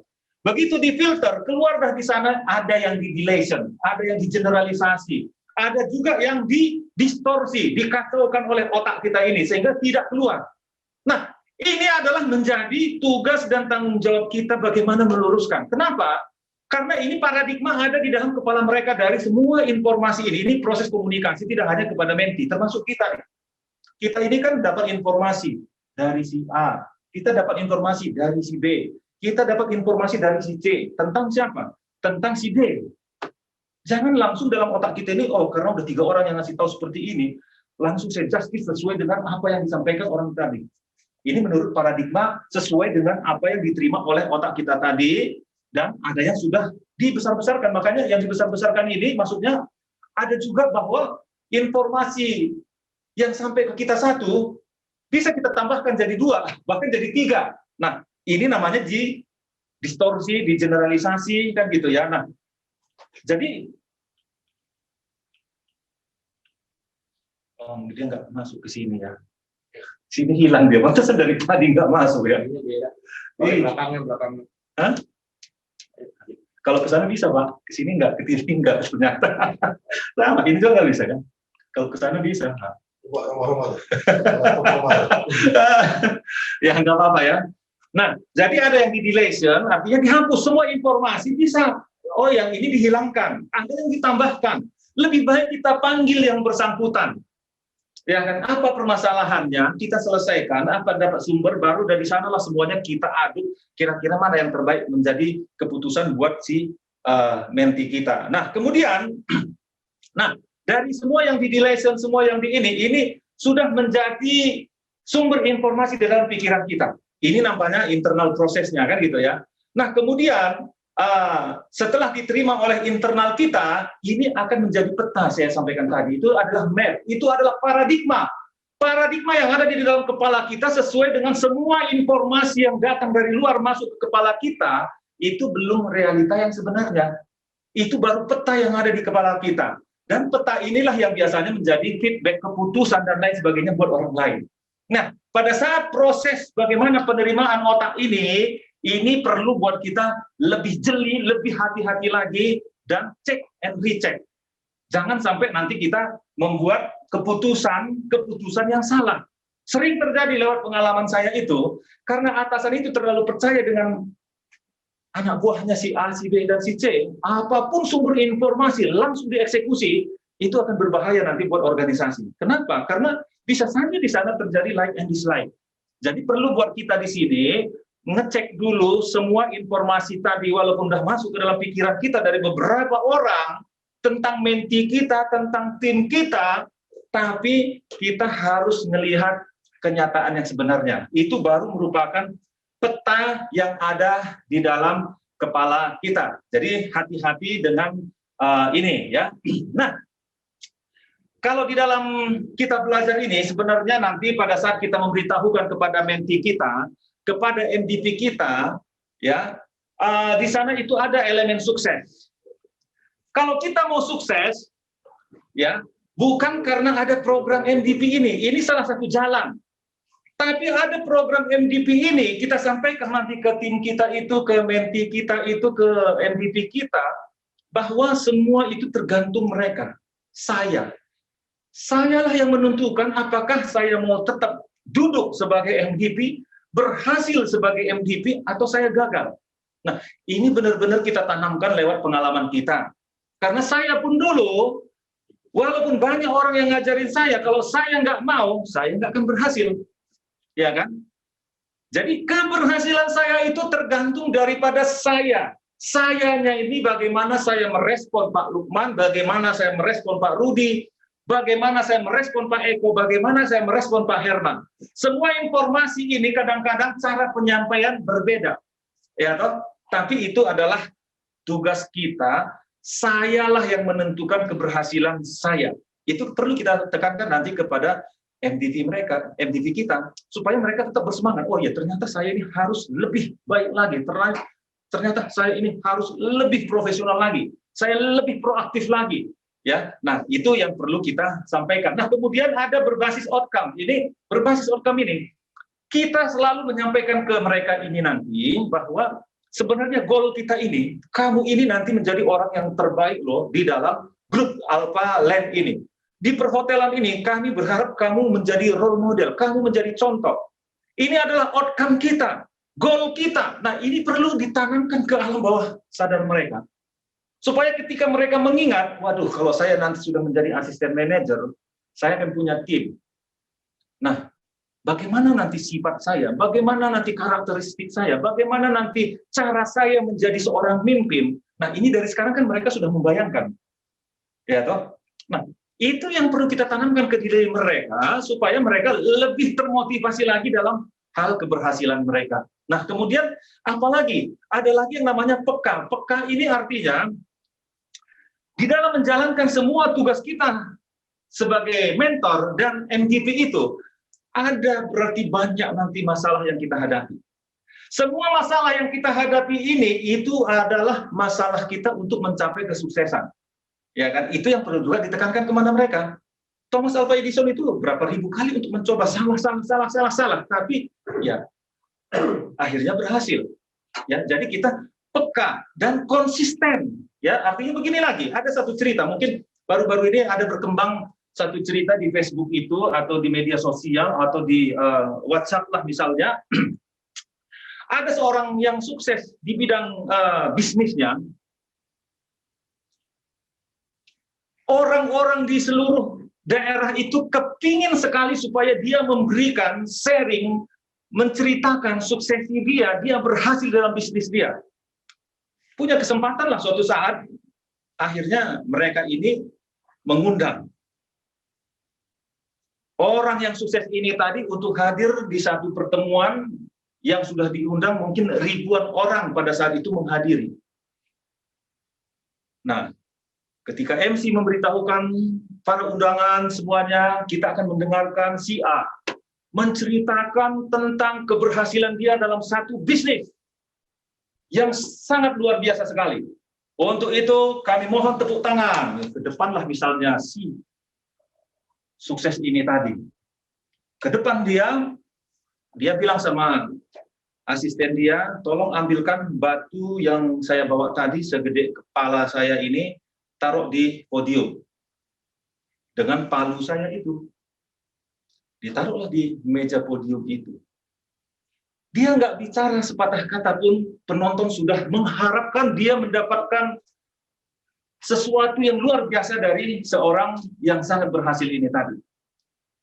Tunggu ditunggu, ternyata dia pegang palunya tadi, tidak bicara hanya ngetok, top, ya. Ini beberapa bulan lalu lah di media sosial ini, nggak tahu siapa yang ini. Top. Orang mulai bingung. Kok ini orang sukses, ingin menceritakan sukses story dia, tapi kok nggak sepatah kata pun dia ngomong, kan gitu. Mungkin ada orang udah keluar 20%, tapi dia tetap aja nggak sepatah kata pun. Top, dipalu terus itu batu yang segede kepala itu. Terus lagi di top. Akhirnya, ya mungkin sudah tinggal 25% yang di dalam. Top, tetap dia. Nah kemudian akhirnya orang sudah mulai gelisah semua, dan semua gelisah akhirnya tinggallah beberapa orang lagi di bawah. Terus di bawah pecah batu. Nah, apa yang udah baca nih kan gitu. Begitu pecah batu, baru orang bingung semua. Nah, disitulah baru dia berbicara. Bapak dan Ibu sekalian, saya bisa sukses karena ini. Maksudnya apa ini? Saya konsisten mulai dari awal sampai akhir memukul batu. Ya, ini yang perlu kita ceritakan supaya mereka peka nanti, kan gitu. Jadi apa maksudnya?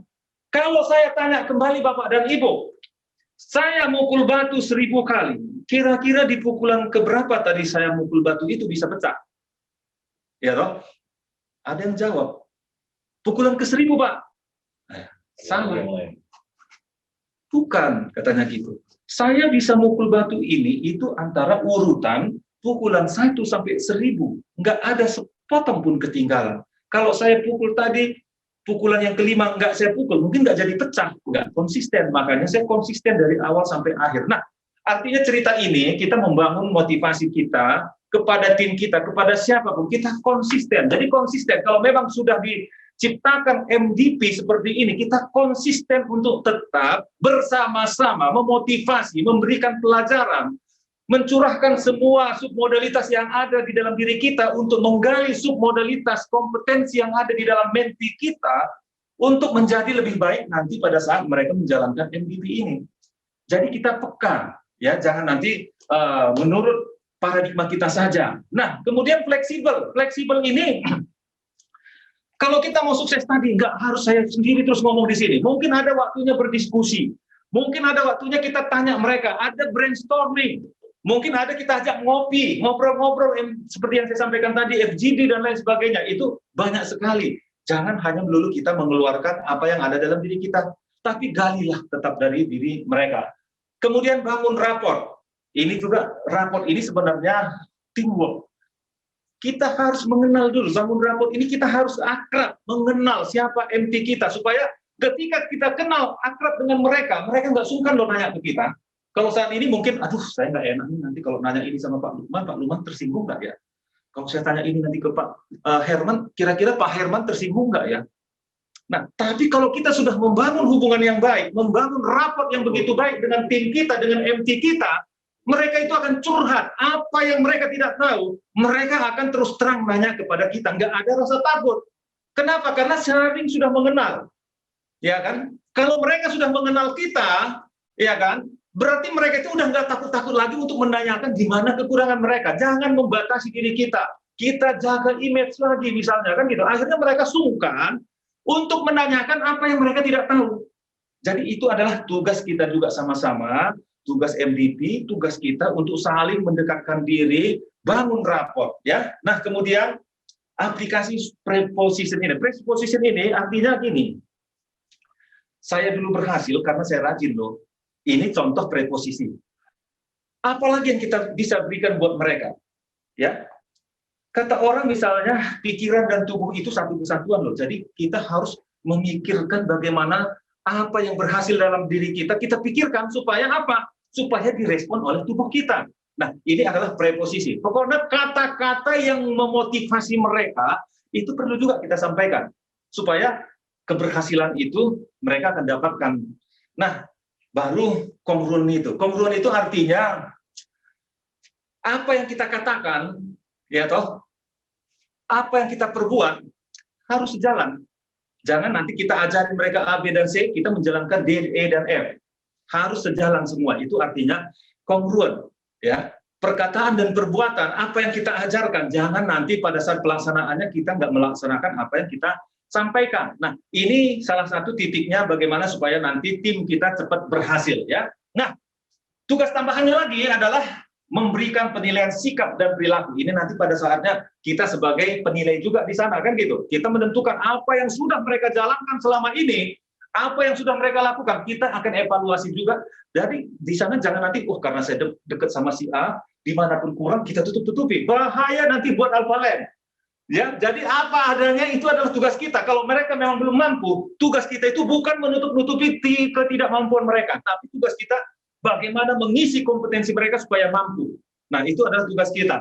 Memberikan penilaian kompetensi teknis bidang tugas dengan pemberian bimbingan penugasan yang relevan. Ya, jadi nanti itu adalah tugas panitia.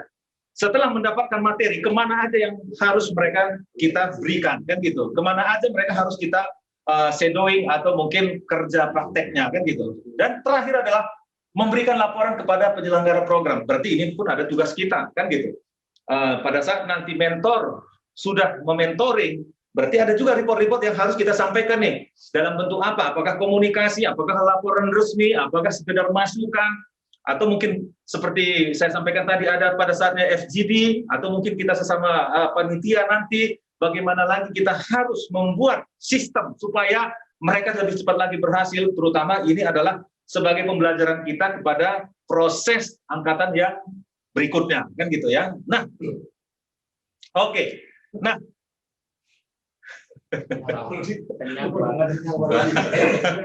masuk angin saya. Oke. Nah, ini adalah prosesnya tadi. Kita harus observasi. Observasi itu artinya kita harus melihat dulu bagaimana kondisi lingkungan, kondisi anak-anak kita, kondisi kita dan kondisi kerjaan. Kemudian kita ikut berpartisipasi dan kita menjadi pemimpinnya nanti di sana. Ya, kita sebagai leader juga. Kita mentor, kita juga sebagai leader. Dan kita juga sebagai penasehat, kita juga sebagai konsultan. Jadi semua itu adalah tugas kita bagaimana supaya mereka berhasil ya. Nah, ini adalah fase-fase yang harus kita jalankan sebagai mentor nanti. Kita melihat dulu, artinya ya observasi. Oh, kepribadiannya si A ini begini dia. Oh, dia senang dipuji nih. Kan begitu. Jadi kepribadiannya kita udah tahu nih. Kalau DISC tadi ya, kalau kita kepingin dia tentu otoriter atau apa, biasanya orang yang otoriter, ini kita udah tahu dari gerakan-gerakannya pun kita sudah tahu apa yang harus kita lakukan. Kadang-kadang kita harus pintar juga membaca wajah mereka, kan gitu kan. Artinya membaca wajah ini agak repotnya sekarang karena menggunakan masker. Saya udah nggak begitu pintar membaca kalau orang pakai masker. Karena lebih banyak sebenarnya di mimik kita ini. Pada saat kapan mereka sudah bosan, pada saat kapan sebenarnya mereka ini udah sebel sama kita nih. Nah, sebenarnya itu perlu juga buat kita kan gitu, supaya jangan nanti kita langsung berikan terus, padahal sebenarnya mereka udah bosan dengan kita. Itu dari wajah, namanya itu micro expression. Jadi micro expression mungkin beberapa kali pernah juga teman-teman dengar dari mata dulu. Kalau dari mata itu kan sebenarnya dia itu punya masalah atau enggak, kita bisa dari wajahnya, matanya itu bisa kita lihat. Ya, kalau dia happy itu enak kan ngelihatnya, ketawa, senyum, itu berarti dia lagi happy. Kadang lagi sedih itu lewat mulut dia, lewat hidung dia, lewat mata kita udah tahu, oh sebenarnya dia lagi mikirin sesuatu nih. Ya kan? Ini bisa kita belajar micro expression kan gitu.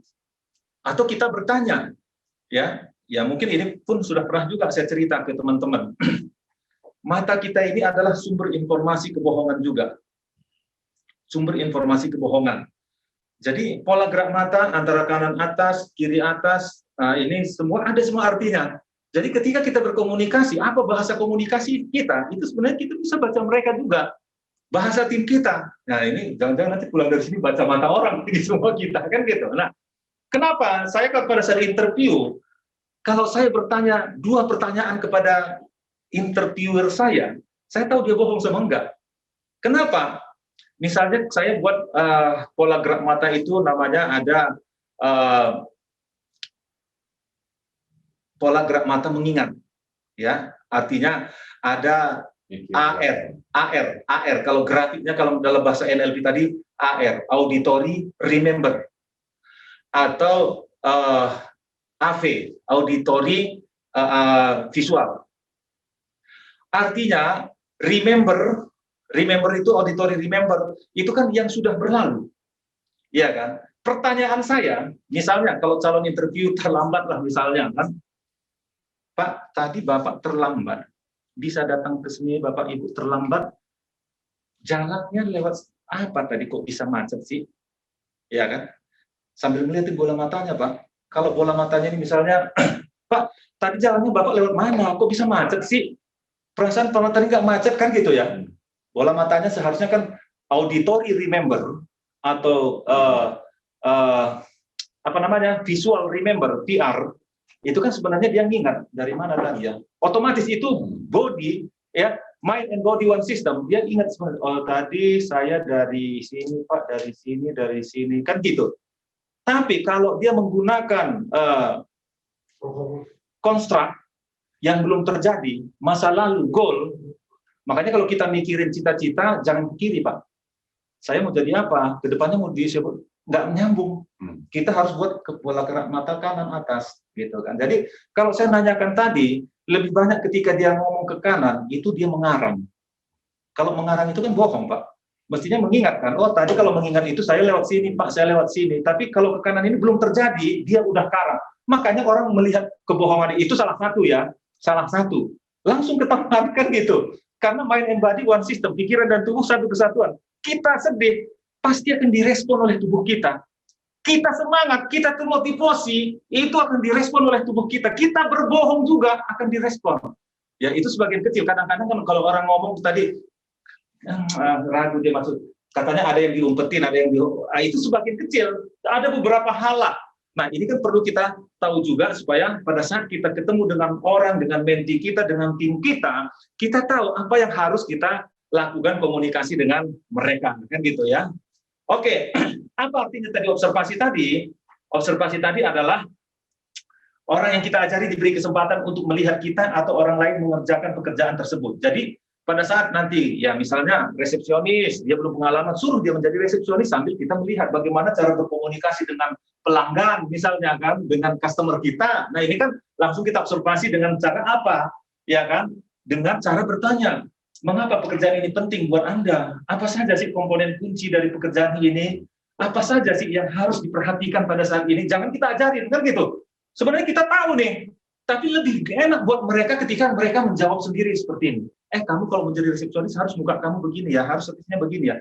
Lebih diingat sama mereka kalau datangnya dari mulut mereka dan pikiran mereka. Jadi ini yang perlu kita tanyakan kepada mereka. Nah, partisipasi, setelah Anda mendemonstrasikan pekerjaan selanjutnya, mempersilahkan tim kita itu tadi, menti kita mencobanya lagi. Nah ini tadi, dengan cara memberikan pertanyaan, menentukan tugas yang bisa di-share, pilih tugasnya yang meaningful dan memorable, ya gampang diingat.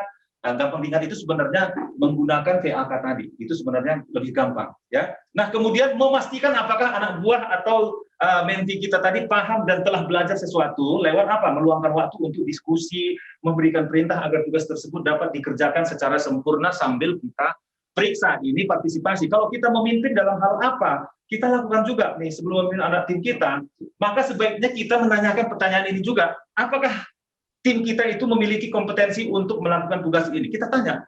Kalau belum, nggak akan mungkin mereka itu berbohong, kan gitu. Artinya, kalau kita suruh mengerjakan ini, apakah udah bisa atau apa? Nah, disitulah tugas kita mementoring mereka, kan gitu, memimpin mereka. Sejauh mana level kompetensi yang dibutuhkan. Nah, apa sebenarnya kompetensi? Jadi kalau kompetensinya tadi masih di sini, ingin ke sini, kira-kira gap-nya ini apa saja? Kita yang tahu, mereka nggak tahu nih. Kan gitu. Nah, itu tugas kita sebagai pemimpin di sana, ya. Nah, kunci sukses mentoring tadi, mentoring itu adalah melakukan dan memahami. Artinya kita sudah tahu, memahami, tinggal ngajari. Mentoring itu membantu untuk memahami sesuatu sehingga bisa melakukan dan mengulangnya kembali. Jadi kalau kita suruh ini, coba kamu lakukan lagi. Nah, itu namanya mentoring. Kalau kita misalnya, saya kemarin ujian PPTK, PPTK itu pelatihan pelatih di tempat kerja yang dari Jerman, dari Jerman, itu saya disuruh bawa alat. Misalnya kalau misalnya saya mau mentoring, ini tugas kita sebagai mentoring. Bagaimana cara membersihkan lantai? Ujiannya itu mereka bawa alat yang itu vakum, bagaimana cara bersihinnya, prakteknya seperti itu. Jadi saya harus bawa vakum cleaner itu sama bawa satu orang, seolah-olah dia yang saya mentorin. Sini, kalau kamu nanti bersihinnya, kamu hidupkan dulu ini, setelah dihidupkan ini pegang ininya, begini caranya. Nah, coba kamu lakukan. Nah, ini masuknya di sini, ya. Nah, itu ujiannya sampai seperti itu baru dapat sertifikasinya. Termasuk BNSP kemarin itu seperti itu. Makanya mungkin nanti kalau ada waktu mungkin kita perlu juga nih Pak Herman sama tim kita yang ada di sini. Kita berapa orang yang udah dapat sertifikat BNSP di HR? Saya, Bu Dona, Pak Asif, sama ini, Regina sama ini. Oh, itu PPTK ya? Iya. Pelatihan pelatih di tempat kerja. Yang CHRM? Oh, belum ada. Belum ada. Nah, ini kan penting nih, karena saya pada saat saya mengikuti, untung saya punya berkas-berkas yang ada di Alfa, MAT, KIA, semuanya. Karena penting. Kadang-kadang kita udah kompeten nih, Pak. Tapi kalau nggak ada SIM, ketemu sama polisi, tetap ditangkap. Iya. Nah, inilah pemerintah ini sekarang sudah buat ke kita, nantinya, mungkin tahun 2021-2020 ini, pemerintahan Jokowi ini kan menetapkan supaya semua orang yang memiliki jabatan harus kompeten, dibuktikan lewat apa? Lewat sertifikasi BNSP, Badan Nasional Sertifikasi Profesi. Saya sebagai trainer gini, harus punya sertifikasi, kalau nggak sah. Saya ngajar ini, ngajar apa namanya tuh, termasuk ngajar ilegal. Kalau saya nggak punya, saya sebagai pekerja di HRD, Pak, kalau saya nggak punya sertifikat BNSP, ilegal. Nanti akan diperiksa, kan gitu. Cuma sekarang belum berlaku lah, kan. Tapi kedepannya katanya seperti itu. Nah, jadi dari sekarang kita harus mempersiapkan apa saja yang harus kita persiapkan, kan gitu kan, supaya kita bisa menjadi mentor yang baik juga, ya. Nah, langkah-langkahnya tadi apalagi? Nah, ini sebenarnya sekilas saja, karena waktunya pun sudah habis. Sekilas saja. Langkah-langkah kita mentoring tadi udah saya sampaikan. Kita harus menjadi modeling. Nah, kemudian kita harus memberikan pujian juga kepada orang tersebut. Yang kita mentoring itu, apapun. Kadang anak kita melakukan kesalahan, misalnya hebat ya, kamu harus bisa begini. Itu anak kita kan semakin ini. Tapi kalau cara ngajarin anak kita, ya beda dengan anak bule. Kalau anak kita itu nginjak teh ayam gitu, begitu diinjak, goblok banget sih kamu, itu kan teh ayam, kok kenapa sih diinjak? Nah, ngajarin anak di orang Indonesia, kalau orang bule kan lain gitu. Begitu nginjak anak, cek, dipegang ini, coba kamu cium bau kan, bau dia, iya kalau bau jangan diinjak kan gitu, beda kan, sama-sama maksudnya supaya jangan diinjak nih. Ya, tapi caranya beda. Nah, kita sebagai mentor ngambillah cara yang membuat menti kita, yang membuat MVP kita bahagia. Nah, kemudian harus visualisasikan. Visualisasi itu artinya, sebenarnya ini pembelajaran yang paling gampang.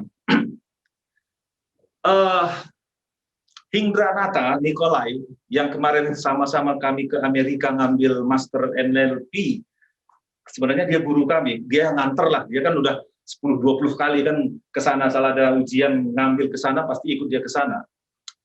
Pernah U13 bertanding di luar negeri, itu yang menjadi mentor kami dari NLP, ya kan?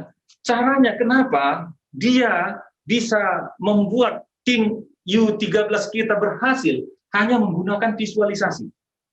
Visualisasi itu kan seolah-olah kita sudah melakukan walaupun belum. Nah, ini penting sekali. Artinya di sana gawang, di sini bola. Sebelum menendang gawang itu, kami kasih tahu dulu, coba kamu tutup mata, bayangkan dari sisi mana bola itu kamu tendang. Begitu kamu tendang dari sisi apa dalam pikiran kamu, kira-kira perputaran bola itu nanti seperti apa ke gawang itu. Ini kan visualisasi. Oh, ditangkap orang yang nggak dapat kan? Oh, nggak dapat. Lakukan. Setelah itu mereka praktekkan. Masuk Pak, sama seperti itu. Itulah kejadian dia. U13 kita, sepak bola kita pernah dapat juara anak-anak. Itu dulu pelatihnya dari NLP. Nah, itu salah satu cara kita mengcoaching tadi. Artinya, bayangkan kamu saat ini sudah menjadi juara tadi lah. Kalau saat ini tujuan mereka, goal mereka tadi kan misalnya menjadi asisten HM misalnya kan gitu. Kalau kamu mau jadi asisten HM tadi, coba kamu bayangkan kamu menjadi HM asisten di posisi mana? Supaya di sana itu nanti bagus pelayanannya, bagus kebersihannya, semua nanti terpenuhi. Coba kamu bayangkan apa yang harus dilakukan. Ini kan mereka ini sudah masuk ke dalam alam bawah sadar mereka. Begitu masuk ke alam bawah sadar mereka ini, mereka kan akan direspon oleh tubuh dia. Ketika mereka melakukan tugas mereka itu, mereka akan bekerja dan melakukannya dengan baik. Nah, ini namanya visualisasi atau afirmasi. Kemudian bangun raport tadi ya, tadi sudah jelaskan. Bangunlah kedekatan dengan tim kita supaya dia tidak sungkan menanyakan apa yang nggak tahu dalam diri mereka. Dan yang terakhir, perlu juga relaksasi. Kalau saya kan kemarin pada saat ngajarin kita tim marketing sales kemarin ya Pak ya, yang di Alpha Resort, itu sebenarnya relaksasi. Bisa kita ngajarin tanpa buka mata, tutup mata, tapi itu afirmasi, memotivasi itu. Kenapa? Pada saat kita tutup mata itu, grafik otak kita itu pada saat itu adalah masuk ke alfa.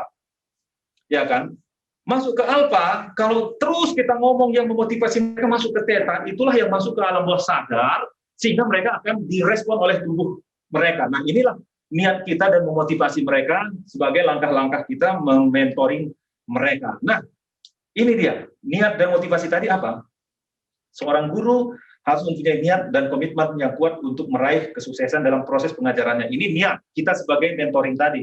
Relaksasi tadi tujuannya untuk apa? Tujuannya adalah supaya rileks dan tenang sehingga proses mentoring lebih optimal. Jadi bisa aja sebelum kita mulai kita berdoa dulu misalnya. Ini kan sebenarnya relaksasi nih, berdoa itu relaksasi supaya mengosongkan pikiran, kita fokus nanti pada saat kita belajar. Nah, kemudian bangun raport tadi ya supaya mereka terbuka dan ini contoh-contoh rapor lah, nggak perlu saya jelaskan sekali. Nah, kemudian ada lagi yang namanya visualisasi. Nah, ini kan sebenarnya visualisasi ini penting sekali buat kita supaya kita mendarah daging di dalam tubuh kita apa yang diinginkan oleh tim kita, termasuk kita sendiri.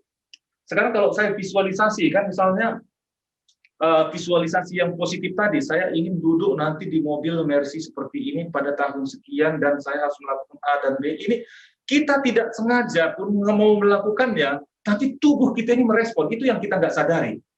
Kita nggak sadari, makanya selalulah mengatakan hal-hal yang positif, hal-hal yang baik, supaya direspon oleh tubuh kita ini, tim kita ini semakin lebih baik lagi. Daripada kita memberikan hal-hal yang nggak benar, kan gitu. Itu namanya visualisasi. Dan selalu memberikan pujian supaya, ya paling tidak, orang yang bahagia itu jauh lebih gampang menerima materi daripada orang yang banyak pikirannya, apalagi yang diomel-omelin. Dia terima sih karena terpaksa, tapi bisa cepat lupa. Tapi karena dia happy, dia bahagia, dia menerima itu jauh lebih lama. Kenapa? Karena pada saat masuk ke dalam alam bawah sadar itu, memorinya itu memori jangka panjang. Jadi kan lebih baik kita buat mereka happy, kan gitu. Kenapa? Proses membuka alam bawah sadar itu lewat bahagia salah satunya. Lewat sedih pun bisa. Ya kan? Orang yang sedih itu sebenarnya ya bisa cepat masuk ke alam bawah sadar mereka, kan gitu. Jadi itu adalah memberikan pujian yang baik, kan gitu. Kemudian modeling itu sebenarnya adalah tokoh transisi. Tokoh transisi ini kalau dia mau sukses, kira-kira siapa yang menjadi contoh mereka? Itu kita ingatkan ke mereka, ya kan? Tugas kita sebagai mentor ini kan siapa kira-kira yang menjadi tokoh kunci kamu untuk sukses? Apa yang mereka lakukan? Ya, rata-rata mereka yang sukses itu, ya misalnya mereka baca buku sebulan 1. Nah, kalau kamu mau sukses, ya paling tidak di sela-sela waktu kita, bacalah buku. Kalau misalnya orang sukses itu rata-rata 1 bulan 1, kita masih, ya paling tidak setahun 2 aja, misalnya itu udah menambah wawasan, kan gitu. Itu sama dengan kita memodeling orang yang berhasil. Kita sudah tahu jalan menuju ke Cirebon, oh ada jalan pintas seperti ini nih, lewat sini, lewat sini. Nah, itu kalau kita modeling itu cepat sampai ke tujuan daripada kita mencari-cari jalan baru misalnya, kan gitu ya. Nah, prinsip dasar manusia ini sebagai terakhir ya. Nah, pas jam 3. Orang tertarik pada diri mereka sendiri, bukan pada Anda. Jadi kalau kita tadi udah foto nih di bawah, kalau saya tampilkan di sini foto kita tadi, yang dilihat, walaupun ada di situ cewek cakep, pasti foto kita sendiri yang kita lihat. Artinya apa? Jelek semua. Artinya apa? Artinya selalu memberi pujian ke orang lain. Kenapa? Orang lain itu mengharapkan diri dia dipuji. Sama seperti kita, kan gitu kan? Jadi kalau pernah teman-teman sudah sharing sama saya 7 habit, seek first to understand then to be understood, katanya habitnya, kan gitu ya. Jadi kalau kita ingin membahagiakan diri kita, orang lain membahagiakan diri kita, bahagiakan dulu orang lain, kan gitu ya. Jadi sama juga seperti ini kan. Nah, yang kedua adalah prinsip paling dalam pada sifat manusia adalah kebutuhan untuk dihargai ya. Semua orang ingin dianggap penting. Semakin Anda membuat orang itu merasa penting, maka semakin besar tanggapan mereka kepada Anda. Dan ini adalah termasuk presupposisi ya, presupposition tadi. Artinya kata-kata orang bijak yang memang mereka sudah berhasil melakukan hal seperti itu. Jadi ini adalah sebagian besar tugas dan tanggung jawab kita sebagai mentor. Dan kalau kita sebagai coaching, konseling lagi tadi, jangan pernah menjustis, menilai orang lain. Itu tugas. Karena memang kita sebagai pendengar dan penggali, ya, menggali kembali apa yang ada dalam diri menti kita, MVP kita, yang mungkin mereka sudah ada di dalam diri mereka, tapi tidak tahu bagaimana cara menggunakannya. Sementara kan kita sudah banyak pengalaman kita, bagaimana cara menggunakan potensi yang ada dalam diri kita. Sehingga kita berhasil. Nah, inilah tugas kita tadi. Jadi, kalaupun kita tahu, kalau mereka lakukan salah, jangan pernah bilang itu salah. Tapi kita gali. Menurut kamu ada lagi cara lain untuk melakukan supaya bisa berhasil? Kalau enggak, katanya, menurut kamu kira-kira ada enggak orang lain yang pernah melakukan hal yang sama yang berhasil? Nah, tetap jawabannya yang lain, tetap kita gali lagi kan gitu. Kamu pernah enggak berhasil dalam satu hal? Pernah. Apa yang dulu kamu lakukan sampai kamu berhasil? Nah, pasti ini kan kita tanya gali. Nah, akhirnya kita akan mendapatkan jawaban yang positif yang membangun diri mereka supaya semakin lebih baik. Tapi lebih banyak kalau menurut Pak Budona nggak seperti ini. Nanti kita dengan menti kita lebih banyak menggali dari diri mereka dan mengajari mereka sesuai dengan kompetensi yang ada dalam diri mereka, sesuai dengan apa yang kita gali tadi. Nah, itulah yang penting buat kita sampaikan nanti kepada tim kita. Nah, itu kira-kira sekilas apa yang menjadi tugas dan tanggung jawab kita sebagai mentor, kita sebagai tutor. Sebagai tutor pun nanti misalnya pada saat kita memberikan materi, kalau saat ini misalnya peserta nggak banyak, tapi kalau banyak, salah satu cara kita berpakaian, posisi kita berdiri, rambut kita, semua itu menjadi contoh buat mereka. Ketika kita salah berpakaian aja, resleting kita perhatikan jangan sampai kebuka, itu nggak akan masuk ke otak mereka nih. Atau kancing baju kita satu nggak benar, nah makanya kita lihat dulu, nanti akan diperhatikan sama mereka, mereka nggak akan fokus lagi. Jadi kita sebagai tutor pun harus mempersiapkan diri dari segala aspek, supaya tidak menjadi pengganggu buat pola pikir mereka pada saat kita memberikan materi. Itu aja yang bisa saya share ke teman-teman. Kalau ada kata-kata hal yang tidak berkenan, mohon maaf. Kalau ada pertanyaan, boleh ditanya. Kalau ada mau di WA, kita berdiskusi lewat WA pun tidak apa-apa. Dan terima kasih. Semangat pagi. Ada yang bertanya di sini dulu? Cukup? Cukup ya? Oke, kalau cukup dari teman-teman yang di unit, gimana kira-kira? Cukup? Materi nanti minta sama Akbar aja, udah saya share nih di sini nih. Masih ada kira-kira teman-teman yang dari unit? Udah jelas? Cukup, Pak. Cukup ya? Oke, kalau cukup semuanya, kita sama-sama menjalankan tugas dan tanggung jawab kita sebagai mentor dan tutor yang membuat tim kita bahagia sehingga Alfamart lagi. Saya masih level di sana. Alpha Land Group semakin maju sesuai dengan tema Keisa. Terima kasih, sampai ketemu. Terima kasih Pak Julianus.